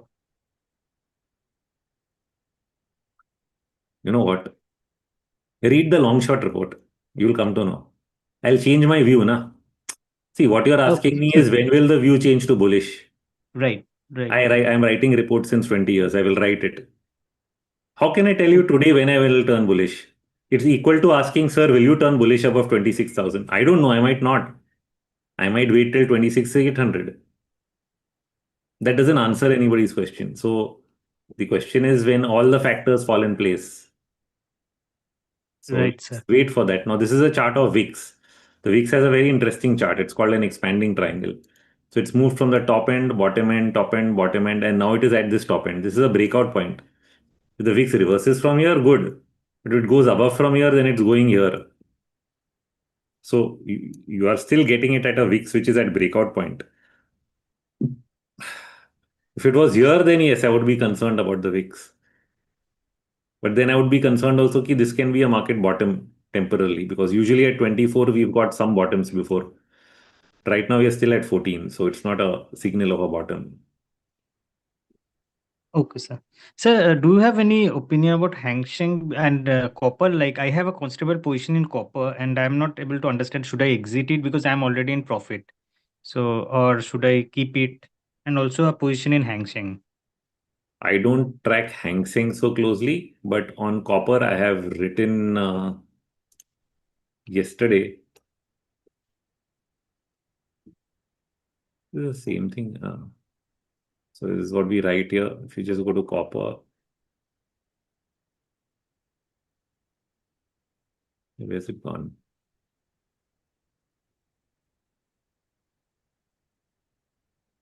Yeah. So essentially, I'm looking at wave 5, which can go to maybe $6.34 minimum, Okay, and sir. maybe up to 6.8. 6.3 to 6.8 is the possible range on the upside. Okay, sir. Thank you, sir. Thank you. That was the question. I am already not. I was subscribed to your long shot last year, and then in between I dropped off for some reason, and I think I will resubscribe it because right now it's a crucial thing. And thank you, sir. Pleasure. Yeah. Thank you. Also, just to highlight that, yes, all these reports are constantly updated. We post every day, every week, every month, these reports on the long-term and short-term view. Now, if you're wondering, how do I get an update regarding this, or should I always constantly keep going and checking the website where Rohit sir has given another report or no? We do have a mobile application, and if you turn on the notifications, as soon as Rohit sir or India charts, we post any analysis, be it the long shot report, daily report, or weekly report, you'll get an instant notification and you can immediately read about the report. As well as, yes, we are in an important juncture. And yes, when Rohit sir is going to change his views or will he stay updated with his views, you can always get the latest update from the notifications in the app. And if you have not subscribed or if you have not seen this, you can visit www.indiacharts.com, or you can just click on the link that I will be posting again in the chat, and you should be able to have access to India charts. Okay. Next, we have question from Mr. Rohit. Rohit goes. Hi, Rohit. Hi. I had two questions. Both of you have answered. Actually, it was around Elliot when you showed the lights in the last when you showed the slide about Nifty. So I was assuming the high made in 24 September 24 is third on a larger time frame. So the correction may happen in the form of ABC. I'm Yeah. correct in this assumption, right? Yeah. So when Nifty was in my views, it was doing B, and on weekly charts, it was creating hanging mans on the top, neutral candles on the top. It was affirming my view that it may reverse from there. And so I was waiting for confirmation on a daily chart. And as and when it happened, I shorted at right at the top. Now I want to ask if I have to hold my position for long. I know I could have sold off on future over there, but in option, how can I make a position for long term?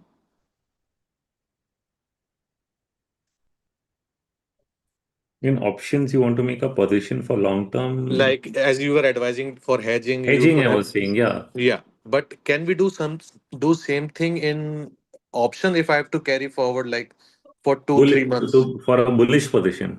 No, for the bearish, for example, at 26,330, I wanted to create a short position. One way was to short a Then you future. buy March puts. If you want only a 3 month position, you buy March puts.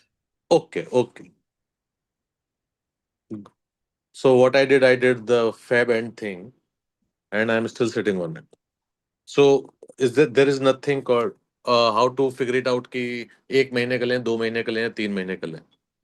So to me, seasonality helps. Now, say for example, we know that, let's not call it no, but observation Hmm. is that markets are often weak Jan, Feb, March every year. Right. So we have seen bottoms in the month of March. Yeah. How many times in the last 20 years? It's not even like 1 year. It's like almost every year. Every year, yeah. I agree. This is March, April. This is Right. also March. This is also March. Right. And again, keep going back like this. So when that time period is there, so usually when you're thinking of hedging in Jan, the time period is March. Got it. Okay. Feb is usually a very, what do you say, painful month both ways. Uh, uh, yeah, I mean now, because now earlier the budget used to be end of Feb, now it is beginning of Feb. That has Right. also made it different. So Feb is usually a month in which I find it difficult. Matlab, Feb is my enemy, type of month. I'm usually wrong in Feb. Whatever I say in Feb doesn't happen. So it should be like that. But to just put another way of knowing seasonality is, we have seasonality charts in Strike. I'm just showing it on every stock also, but this one is for the index. So at the bottom end, when we expand this, we can even see this visually, either in numbers, or we can see it as a graph. So when we see it as a graph, you see this is Jan, Feb, and March. Now in March, it's showing a better number, but typically this is a phase where it drops. Then you have better seasonality in this period. Like April is usually very good, July is very good. Okay, and this is December. So December is okay. And then suddenly from here, it drops to here. Right. So this is where we want to be, this Jan Feb period. And I'm saying up to March, I want to usually be hedged. Okay. March is buying some extra time, even though your March doesn't look so bad. But sometimes it can be. And so you just buy some extra time. Got it. So, and one thing about the correction is confirmation is over when it proves that it's over, right? Else we keep assuming that I like that you often use if, and most of the time people who use Elliot, they say it will happen, it will happen. So I'm trying to leave that perspective to people. There is something I'm saying it will happen. I'm switching, but I'm also switching. So say, for example, I can do it two ways. I can say ये भी हो सकता है, वो भी हो सकता है, which is also Right. bad. Which is right. No, which is also bad. Why? ये भी हो सकता है, वो भी हो सकता है, doesn't serve any purpose. Now, if I say कि हाँ But यहाँ से what if you are तेजी, prepared for both? no, you won't prepare. Okay. You won't prepare. So if you've heard my entire webinar today, what am I telling you to do? I'm telling you to prepare for the worst. Right. I'm telling you, prepare for 14,000 and hope that it doesn't happen. I'm putting it very specifically. Prepare for 14,000 Nifty and hope it doesn't happen. Will you prepare for 14,000? If I tell you market can go to 30,000 and 14,000, you will say, chodo na yaar. No, that is also a possibility. No, but that possibility keeps changing, na? Okay. Yeah, that I So agree. then I will talk as my primary view that which is current today, everything else is alternate. So if Right. you ask me what is your primary view, I am saying my article for the month, this webinar is based on my long short report. What is the title of the long short report? The title is When Bubbles Burst. Right.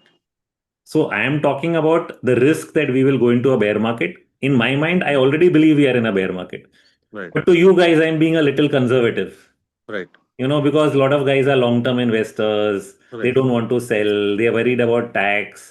They're worried about, oh, what if you're wrong, you're just an analyst. For those guys, I'm saying, हाँ ठीक है, ये level के बाद करना. हाँ. मैंने तो छोड़ दिया है. हाँ. ओके मैंने तो छोड़ दिया है. My money is where my mouth is. I think you're in a bear market. I don't have any equities. Right. So now what are you going to do? I'm with you on this. So then where is the case of कि ये भी लगता है वो भी लगता है? तो जो आप 30,000 का बात कर रहे हैं, जब I'm not invested for it. No, I'm not invested. What I'm saying कि I will be mentally prepared for that when it will break 26,300 with a bang, with where weekly, monthly, daily charts are syncing together. हाँ ठीक है. वो तो पता नहीं वो होगा जब होगा. होगा नहीं होगा. Right right. सो वो मैं इधर से बोलता हूँ. यहाँ से यहाँ जब ऊपर जा रहा था हाँ. तो मैं 30,000 का भी टारगेट दूंगा आपको. बट हो सकता फेल है हो वो. गया तो मैं छोड़ दूंगा. अच्छा, एक चीज आपसे कंफर्म So करनी when to थी. give a target on the upside is when the market is bullish. When Right. it's bearish, don't give both sides. Why should I give you both sides? Otherwise, you will not prepare. अच्छा, tell me if I am wrong.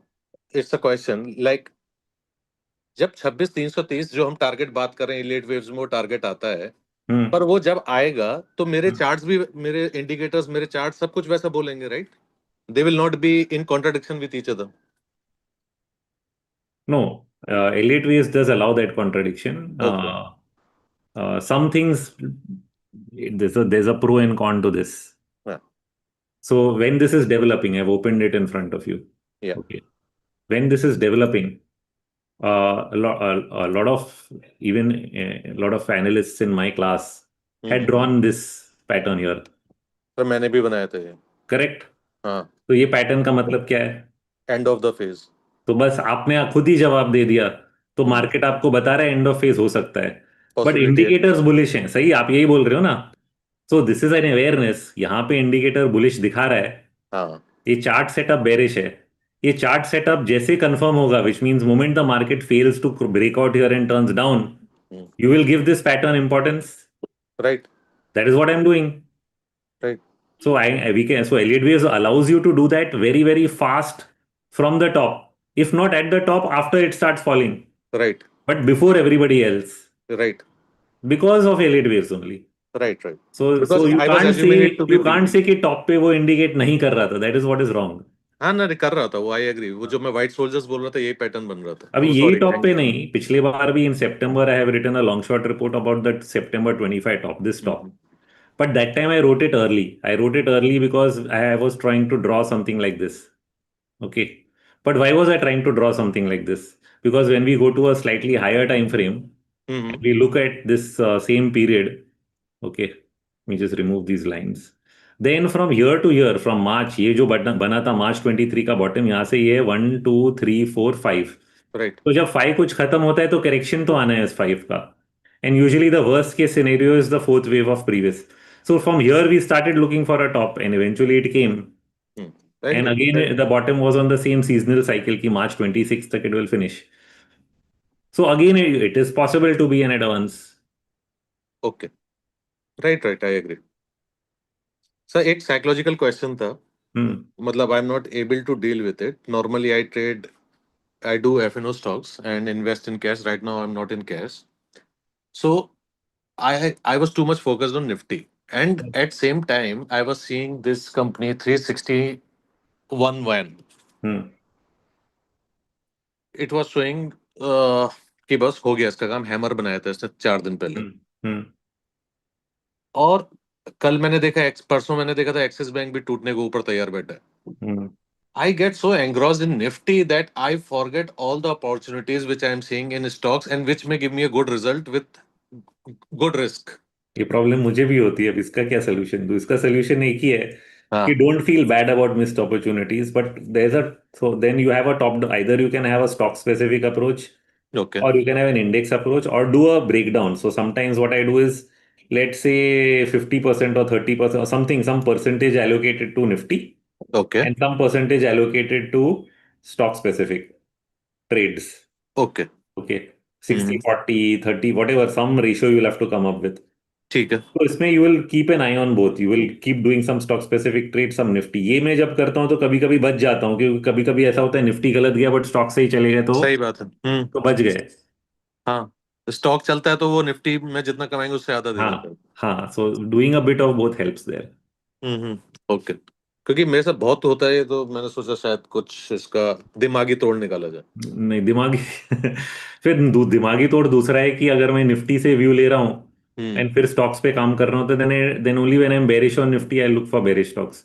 But in that case if there were bullish trades that I missed, then I have to take it in my stride कि जो गया वो गया. But वो नहीं होता है, वो बुरा ही लगेगा. So we are all human.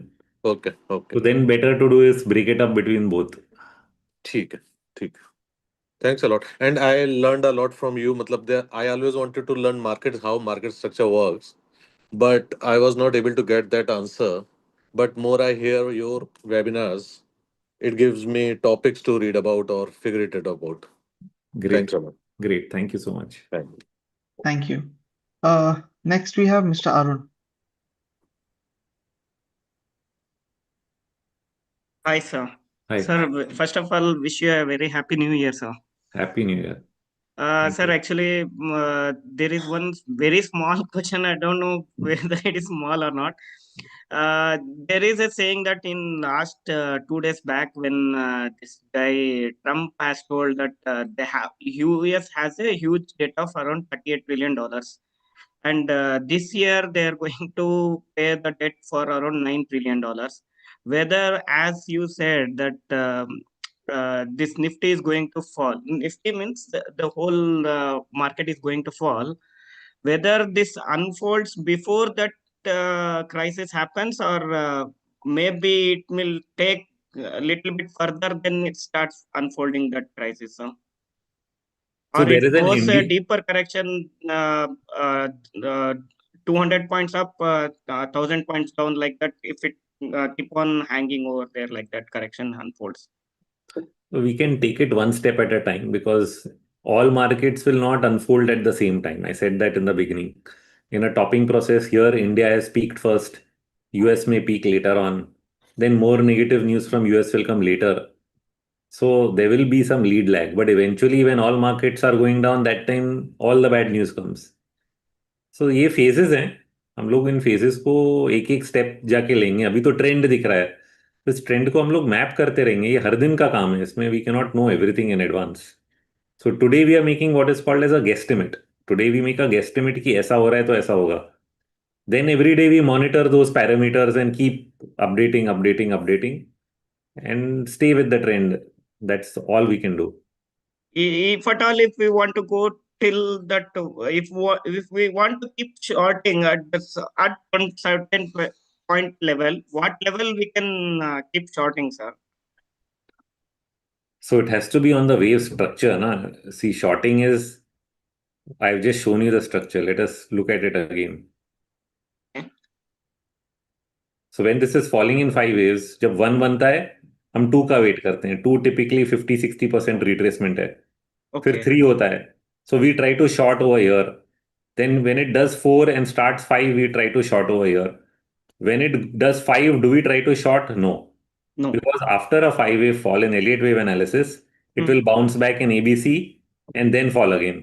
So Okay. here there is a long trade, but it's a small bounce. So therefore we don't try to be too aggressive. Then from here again we want to go short. तो ये model तो clear है. इसको अब मुझे हर दिन map करना है, हर दिन इसके बारे में लिखना है.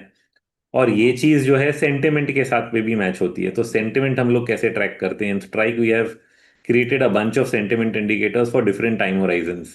For very very short term we use this swing indicator. तो जब मेरा वीकली इंडिकेटर सेल में जाता है, आरएमआई जो मोमेंटम इंडिकेटर है इंडेक्स पे, निफ्टी पे, so when we put it on Nifty, ऐसे निफ्टी में यहाँ पे ये सेल में गया वीकली चार्ट पे, दिस इंडिकेटर. Okay. यहाँ से जब भी मेरे को 80 का रीडिंग आता है, so which happened, now I go back to sentiment, which happened over here. So this is the first signal to go short, क्योंकि weekly was in sell and Nifty RMI swing reached 80, which means all stocks are going up together basically. Okay. तो यहाँ पे हम लोग short करेंगे. When ये oversold हो जाएगा, we will cover the short and wait for a bounce. But bounce was very small. फिर से गिरने लगा, फिर से शॉर्ट करेंगे. फिर से यहाँ ओवरसोल्ड हो गया, फिर से we will cover the short for a bounce. This is how you can do it. और ये जब You mean to say, ये फिफ्थ वेव जब बनेगा, उसमें ये फिर से ओवरसोल्ड होएगा. तो okay. वहां पे हम लोग फिर काट के बड़े बाउंस के लिए वेट करेंगे कि पूरे 5 का रिट्रेसमेंट आ जाए. और वो बड़े रिट्रेसमेंट में ये वापस 80 तक आएगा.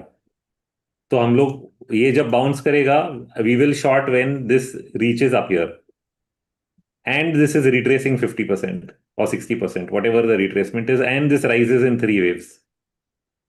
So 3 waves up, high swing is the short over here in wave B or whatever that is. So this is how we are using indicator with Elliott wave structure to go long short. So ये हर दिन का काम है, हर दिन monitor करना है, हर दिन execute करना है, देखना है कि हाँ क्या करना है, होल्ड करना है, बेचना है, and combine this with the RMI on the daily hourly also. So you can see this same fall. Now you put it in now I'm giving a class over here for everybody else who's here also. This is a class of how to trade. Okay, now I am opening up. ये RMI कहाँ गया? ये रहा. Okay, RSI को मैं बंद कर देता हूँ. ये RMI जो है, okay, this is our momentum indicator. You see now this is an hourly chart. Same thing we are looking at hourly chart. ये 1 गया, यहाँ पे बाय में आया, बाउंस हुआ, and then it give a sell signal over here. तो wave 2 के बाद यहाँ पे जब ये सेल सिग्नल दे रहा है, यहाँ पे भी मैं शॉर्ट कर सकता हूँ.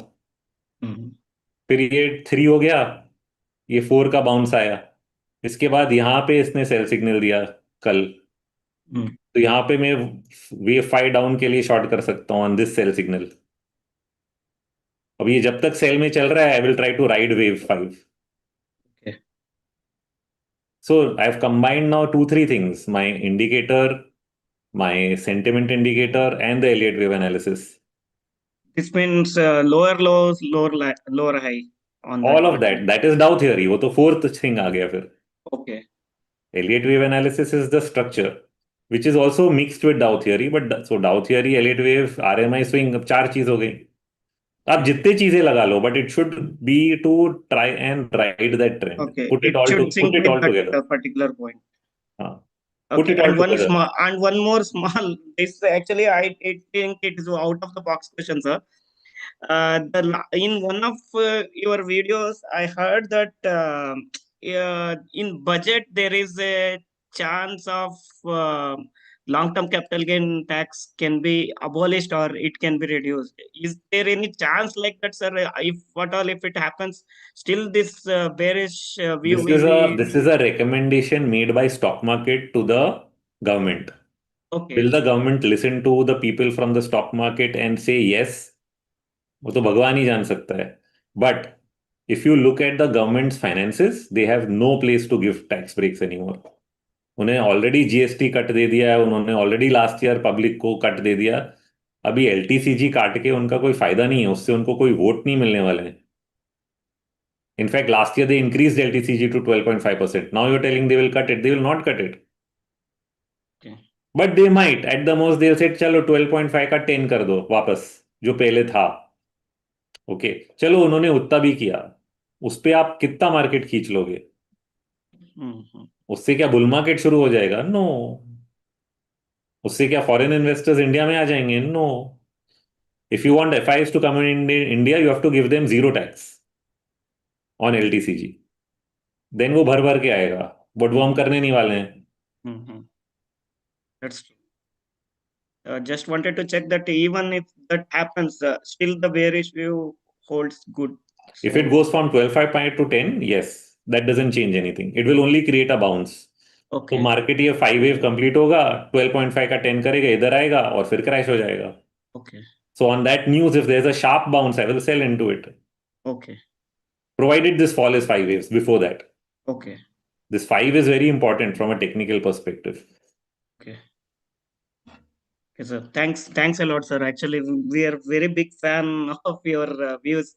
Actually, आपका views जब भी आता है, हम proudly बात कर सकते हैं हमारे फ्रेंड से भी, हमारे ट्रेडर से भी, किसी से भी ऐसा प्राउड फील करके बात कर सकते हैं कि अरे ये होगा तो होगा ही, 100% होगा ही, क्योंकि रोहित सर ने बताया कि ये होगा 100%। अरे ऐसा थैंक व्यू है, हम 2017 से आपको फॉलो कर रहे हैं सर एक्चुअल में। सही है। Thank you sir, thanks a lot. Thank you, welcome. Thank you. Thank you for your wise words. Okay, next we have Mr. Sumit. Hey, hi Rohit. Thank you for your views. It has been very insightful, as always. I've been an insider club for several years now.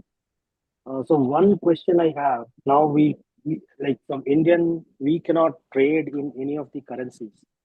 Now, looking at all the views putting together, looks like the safe bet is to be in dollars, right? But we cannot buy dollars like that in India. So, what is the second best recommendation? Like we park it in liquid Bs and those kind of asset classes. Yeah, liquid fund, that's the only way.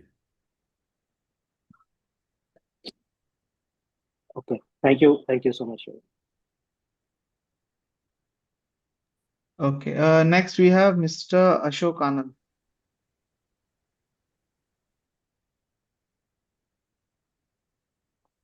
Uh, I've asked Mr. Ashok to unmute.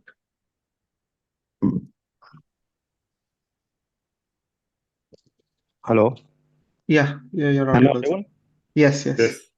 Sir मेरा दो तीन question है। एक question है कि अभी इस वक्त कितना पोर्टफोलियो का कैश में जाया जाए और किस तरह के शेयर को सेल किया जाए। मतलब जैसे कुछ शेयर जो प्रमोटर्स चेंज होने का है इस थॉट से लिया है उसको भी सेल कर सकते हैं, या किस तरह के शेयर सेल किया जाए। पहला क्वेश्चन ये है। दूसरा मेरा क्वेश्चन इंडिया चार्ट्स के बारे में, आप मैं उसको पूछता हूँ बाद में। सी मैं हर बार ये बोलता हूँ कि मैं जो करता हूँ वो शायद दूसरों के लिए सही हो नहीं हो, तो everybody has to think on his own context थोड़ा बहुत। मैंने एक मार्केट लेवल का व्यू दिया कि किस तरह की मंदी हो सकती है जिसमें कि बहुत अच्छे शेयर्स भी थोड़े बहुत हिट लेंगे, तो ऐसा नहीं कि हिट नहीं लेंगे। तो सवाल ये नहीं है कि कौन सा बेचो, सवाल ये है कि आपको कितना बड़ा हिट लेना है। सो फॉर एग्जांपल, क्योंकि कुछ लॉन्ग टर्म इन्वेस्टर ऐसे होते हैं जो कभी पूरे शेयर बेचते नहीं, अगर आप उनमें से एक हो तो फिर आपको पूरा बेचना जरूरी नहीं है। You have to only create some amount of cash.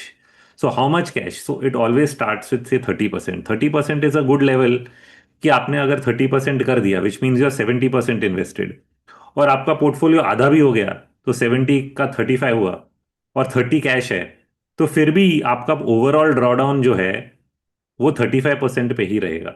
You will not lose more than 35% from the top. So this is the context with which you allocate. अभी आपको अगर लगे at some point of time नहीं, ये 50% से भी ज़्यादा हो सकता है, या मुझे ड्रॉ डाउन कम करना है, तो then at some point may be if so you do 30% today, if Nifty breaks 24,000 और 23,000, you decide to do another 20%, तो आप 50% कैश हो जाओगे। तो then your overall portfolio draw down cannot go more than 20%. So this is how you will have to do some kind of planning on the cash level based on your portfolio, your context, individually. अब उसमें अगर 10 stock है, मैं कौन सा रखूं निकालूं, तो डेफिनेटली कंपनीज जहाँ पे अर्निंग्स ग्रोथ स्लो हो गया है, नंबर नहीं आ रहे हैं, उनको निकालो। आप मैनेजमेंट चेंज की बात कर रहे हो, दैट मे और may not have anything to do with the numbers. So if company is growing now, if management change is happening, but that is good for company. But is the stock down based on the previous management? So if a stock has fallen 50% because of bad management and now management is changing, sure, it can go up.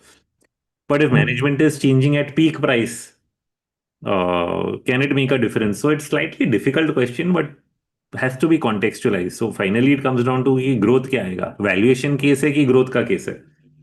अगर growth नहीं है तो valuation घटेगी, अगर valuation already कम है तो probably the downside can get protected to some extent कि कम गिरेगा।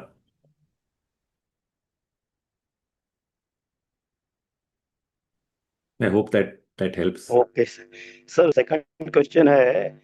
इंडिया चार्ट मैं पहले एक्चुअली ज्वाइन किया था, लेकिन फिर से मुझे ज्वाइन करना है सिर्फ कैश बाइंग, मतलब कैश बाइंग के लिए।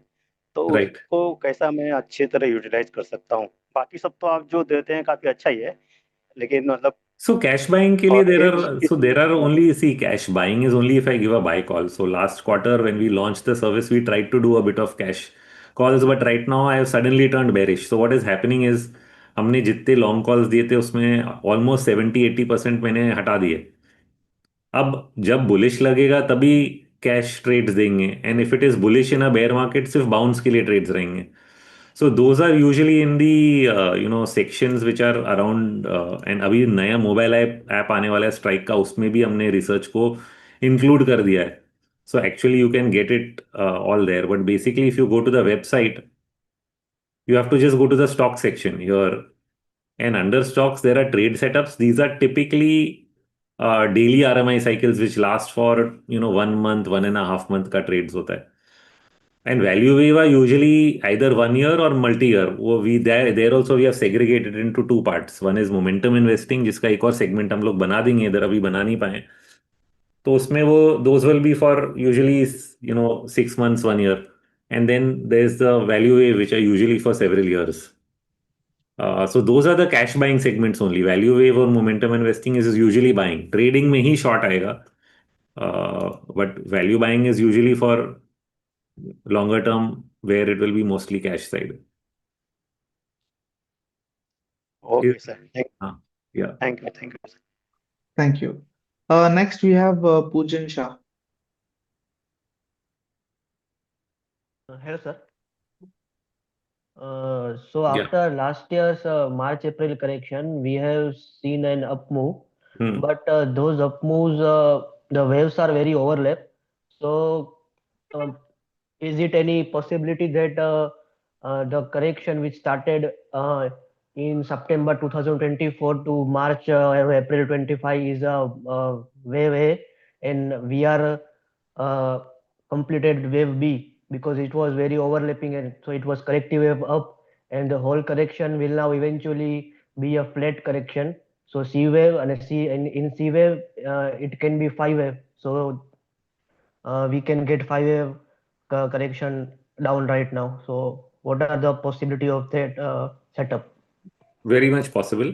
What you're saying is whether this can be A, B, and C. Some people are saying WXY. Yes. Yes. So this is like the bear, the worst case bullish scenario. The worst case bullish scenario कि इतना ही होगा, इससे ज्यादा नहीं होगा. Where this will also coincide with maybe, if I'm not wrong, the monthly bands, or the more lower Bollinger Band on the monthly, which is here slightly 22,600. Okay, that also will coincide. So basically saying that ये नहीं टूटेगा, ये 21 टूटेगा but band नहीं टूटेगा और यहाँ से वापस ऊपर आ जाएगा. So it can be happening. Okay, I am just preparing for the case कि उससे बुरा ना हो जाए. Okay. But yeah, इतना भी आप अगर लेके चलोगे तो that is also a good outcome. Okay. And there is another like MSCI emerging market index is breaking an all-time high. So what are your views on? That's a good one. Let me see. I should have a chart.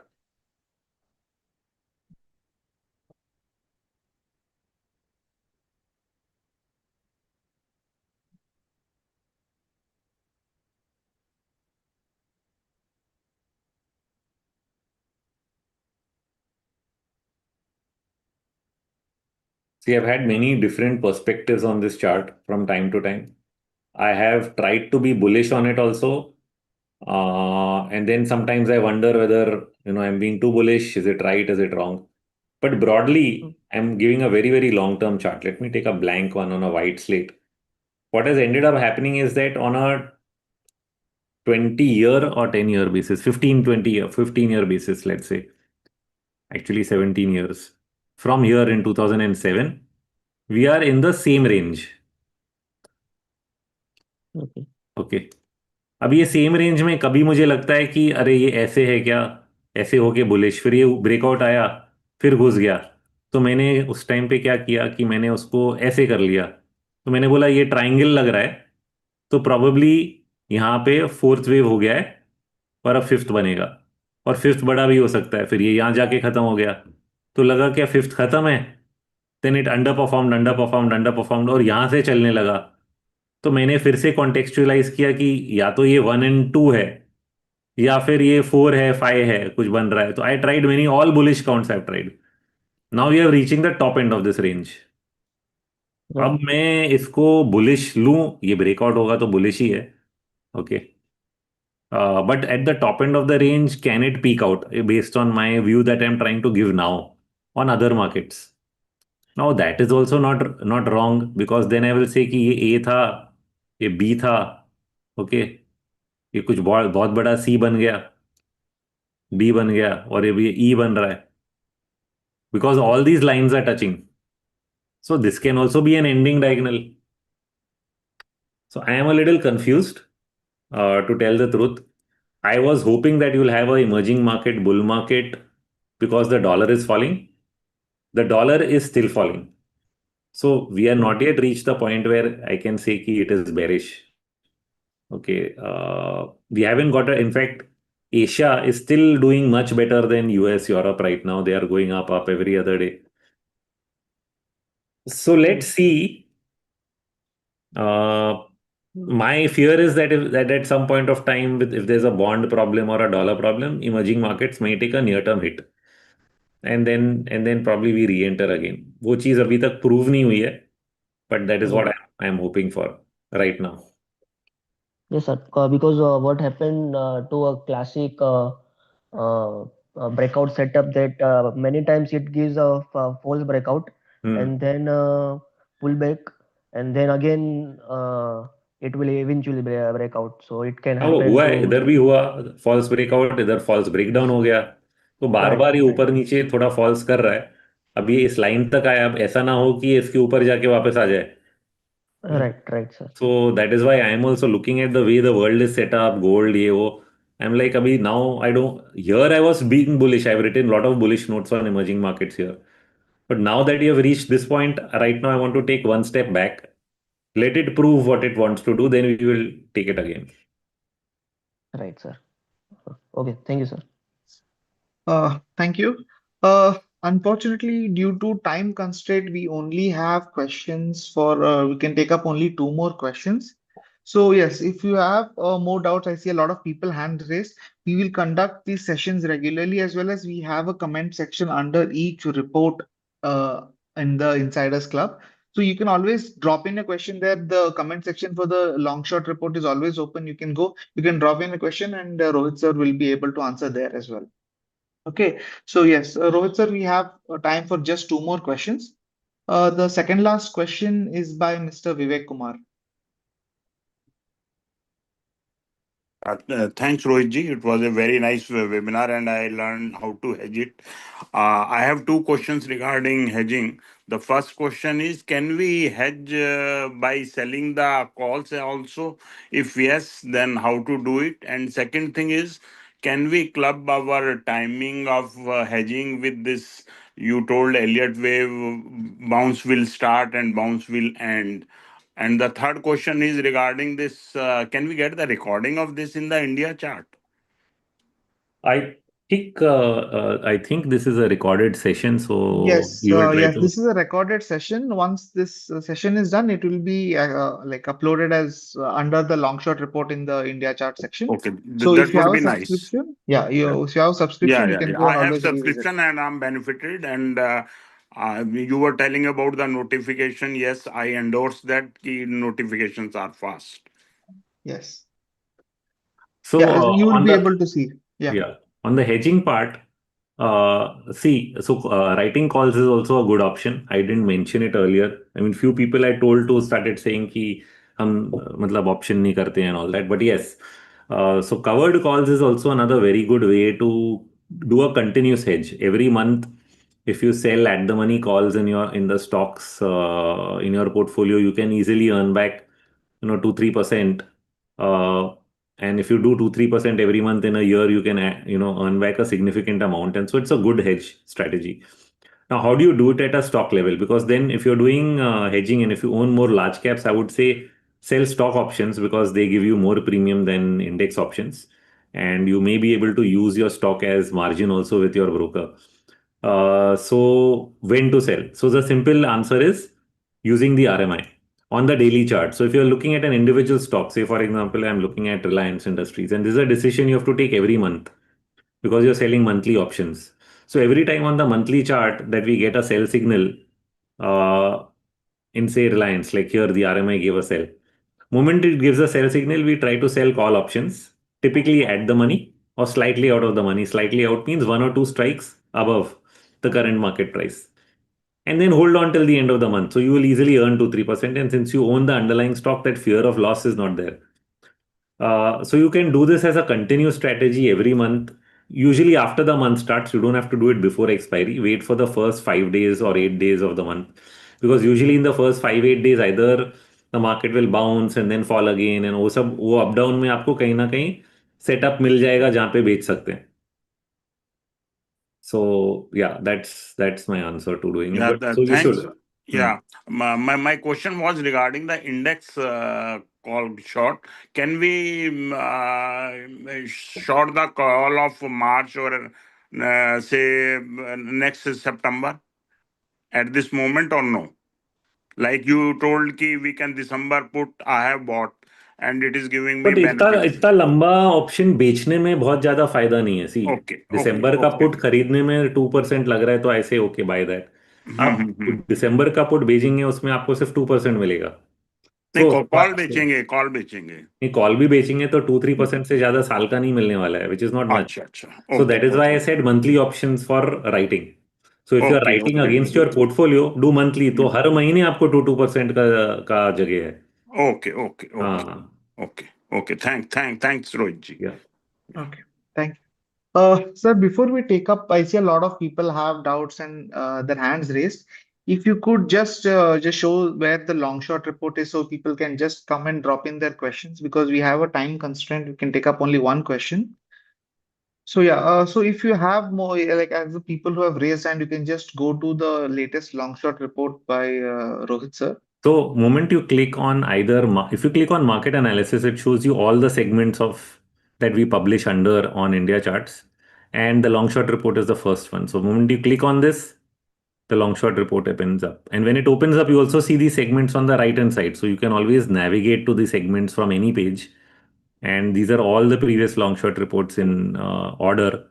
Now, when we write a report, sometimes there are updates either on sentiment or on the view or something. They are under the second part here called strategy update.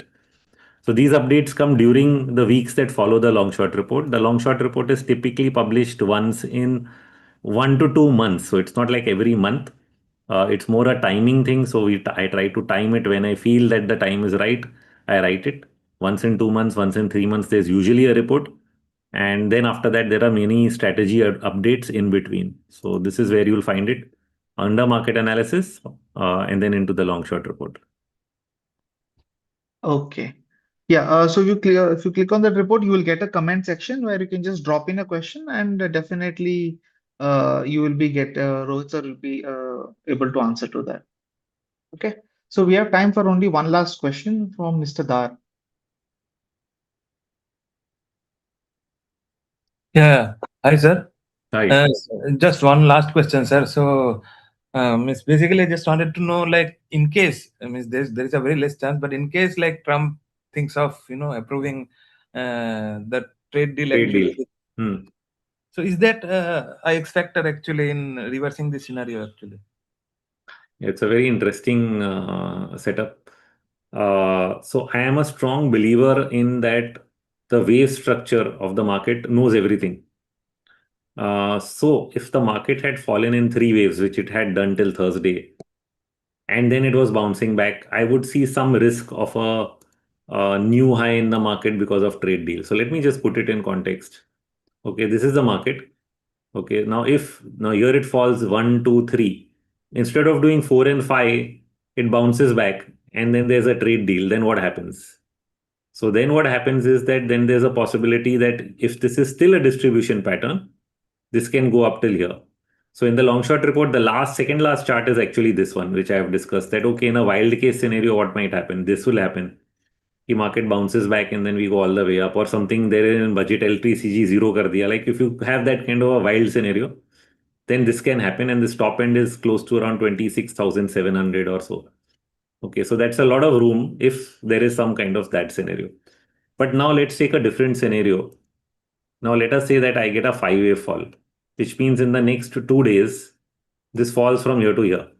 Now, when a 5-wave fall happens, what it means is that the market structure has been broken and the next bounce will only be a retracement.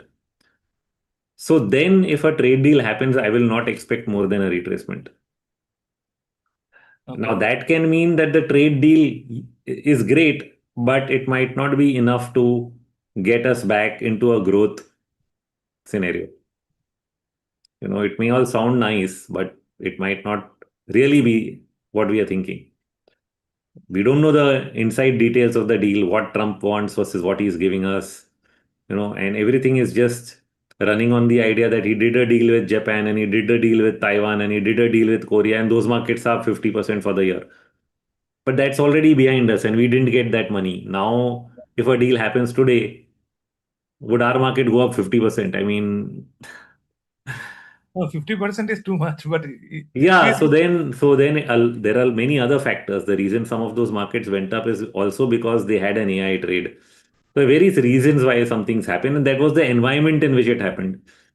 So now in our current environment where growth is slowing down, earnings are not there, and you do a trade deal, the trade deal has to have the masala for growth to come back. And if not, then it's only going to be a bounce. So from a wave structure, 5-wave fall means no new high. But positive news can give a good retracement. Okay, sir. Sir, and last final question is that, like, I'm a swing trader actually, and basically the objective is to buy and sell actually. So I find it very difficult to traverse through this phase when the markets are bearish and all. But if it is going to be at least if I am assuming things are going to turn out the way which I am feeling right now, it's going to be a year and almost 6 months to a year. So how to psychologically, how do I prepare myself to short or like to go ahead and means I just wanted some advice if I can read something or do some kind of change in behavior so that I can No, go it's ahead. not about change in behavior. It's your ability to scan stocks that have a good risk reward. So see, Nifty is already down so much. So we'll say, okay, how do I short? But every day there is a new stock which is rising, which starts falling. Okay. So we have two interesting tools in Strike. One is called heat maps and one is called scanners. Okay, and in scanners, I use something known as the RMI scanner. I've already spoken about RMI, but in the RMI scanner, what I try to do is I try to look for new sell signals every day. And then I look at that stock. Is there a risk reward? So here, for example, I'm looking at Axis Bank. Okay, Axis Bank has made a lower high, lower low pattern where it broke this previous low. And the RMI gave a sell signal, which is why it is showing up over here. So then do I consider that I should short Axis Bank? Okay, so I will put a stop loss near this previous high here, above this high, and I can have a downside level for it.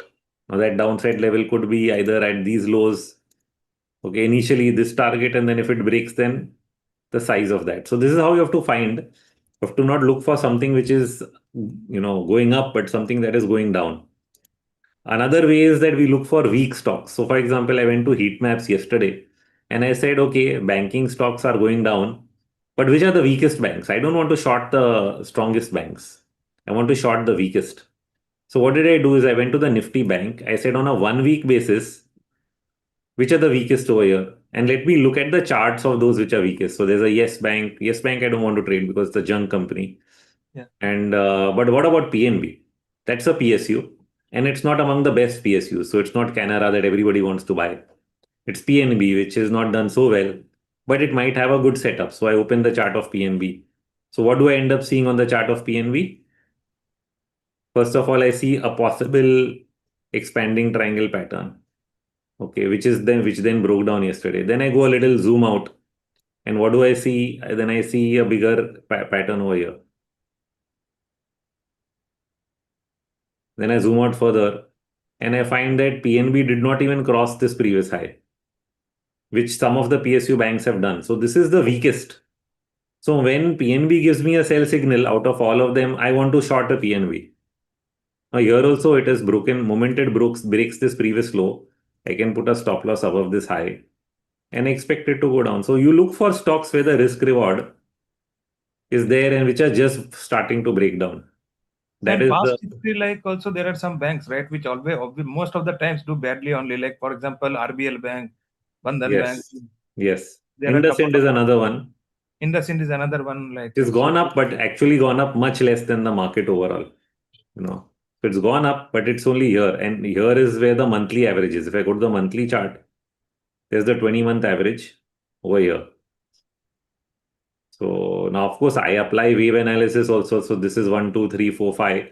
But here the RMI went into sell, and then I look at that. So look for things which are just breaking down. So you can find weakness in different. You can also look at, okay, not 1 week. I want to say 1 year, which were the weakest sectors in the market. So look at that. Weakest sector in the market in the last 1 year is realty. Short realty stocks. And the stop losses, like for example, when I'm buying, I understand actually clearly, but the stop losses when if the trade goes wrong, actually, like So you have to take the most recent high. high. Usually I take the most recent high from where it has started falling as the stop loss. उतना तो लेना पड़ेगा. Then you set the size of your position on the loss कि आपको 10,000 गंवाना है तो इतना ही position लेंगे. 50,000 देना है तो इतना ही पोजीशन लेंगे. उतना ही लॉट लेंगे जिसमें इससे ज्यादा लॉस नहीं होगा. But your stop loss is the recent high. ठीक है. Thank you, sir. Thanks a lot. Thank you. Thank you. So that is the last question for the day. So yeah, such kind of research and analysis is available on our platform at www.indiacharts.com. And also, if you're in the market looking for a proper analytical tool, Rohit sir also showed you. It is called web.strike.money, and upon sign up, you get a 7-day free trial. So also do check out the platform web.strike.money as well. Thank you, Rohit sir. Thank you everyone, and hope to see you all next time. And do not miss the detailed report. And hope to have you all as part of the India Charts and Strike community. Thank you. Thank you.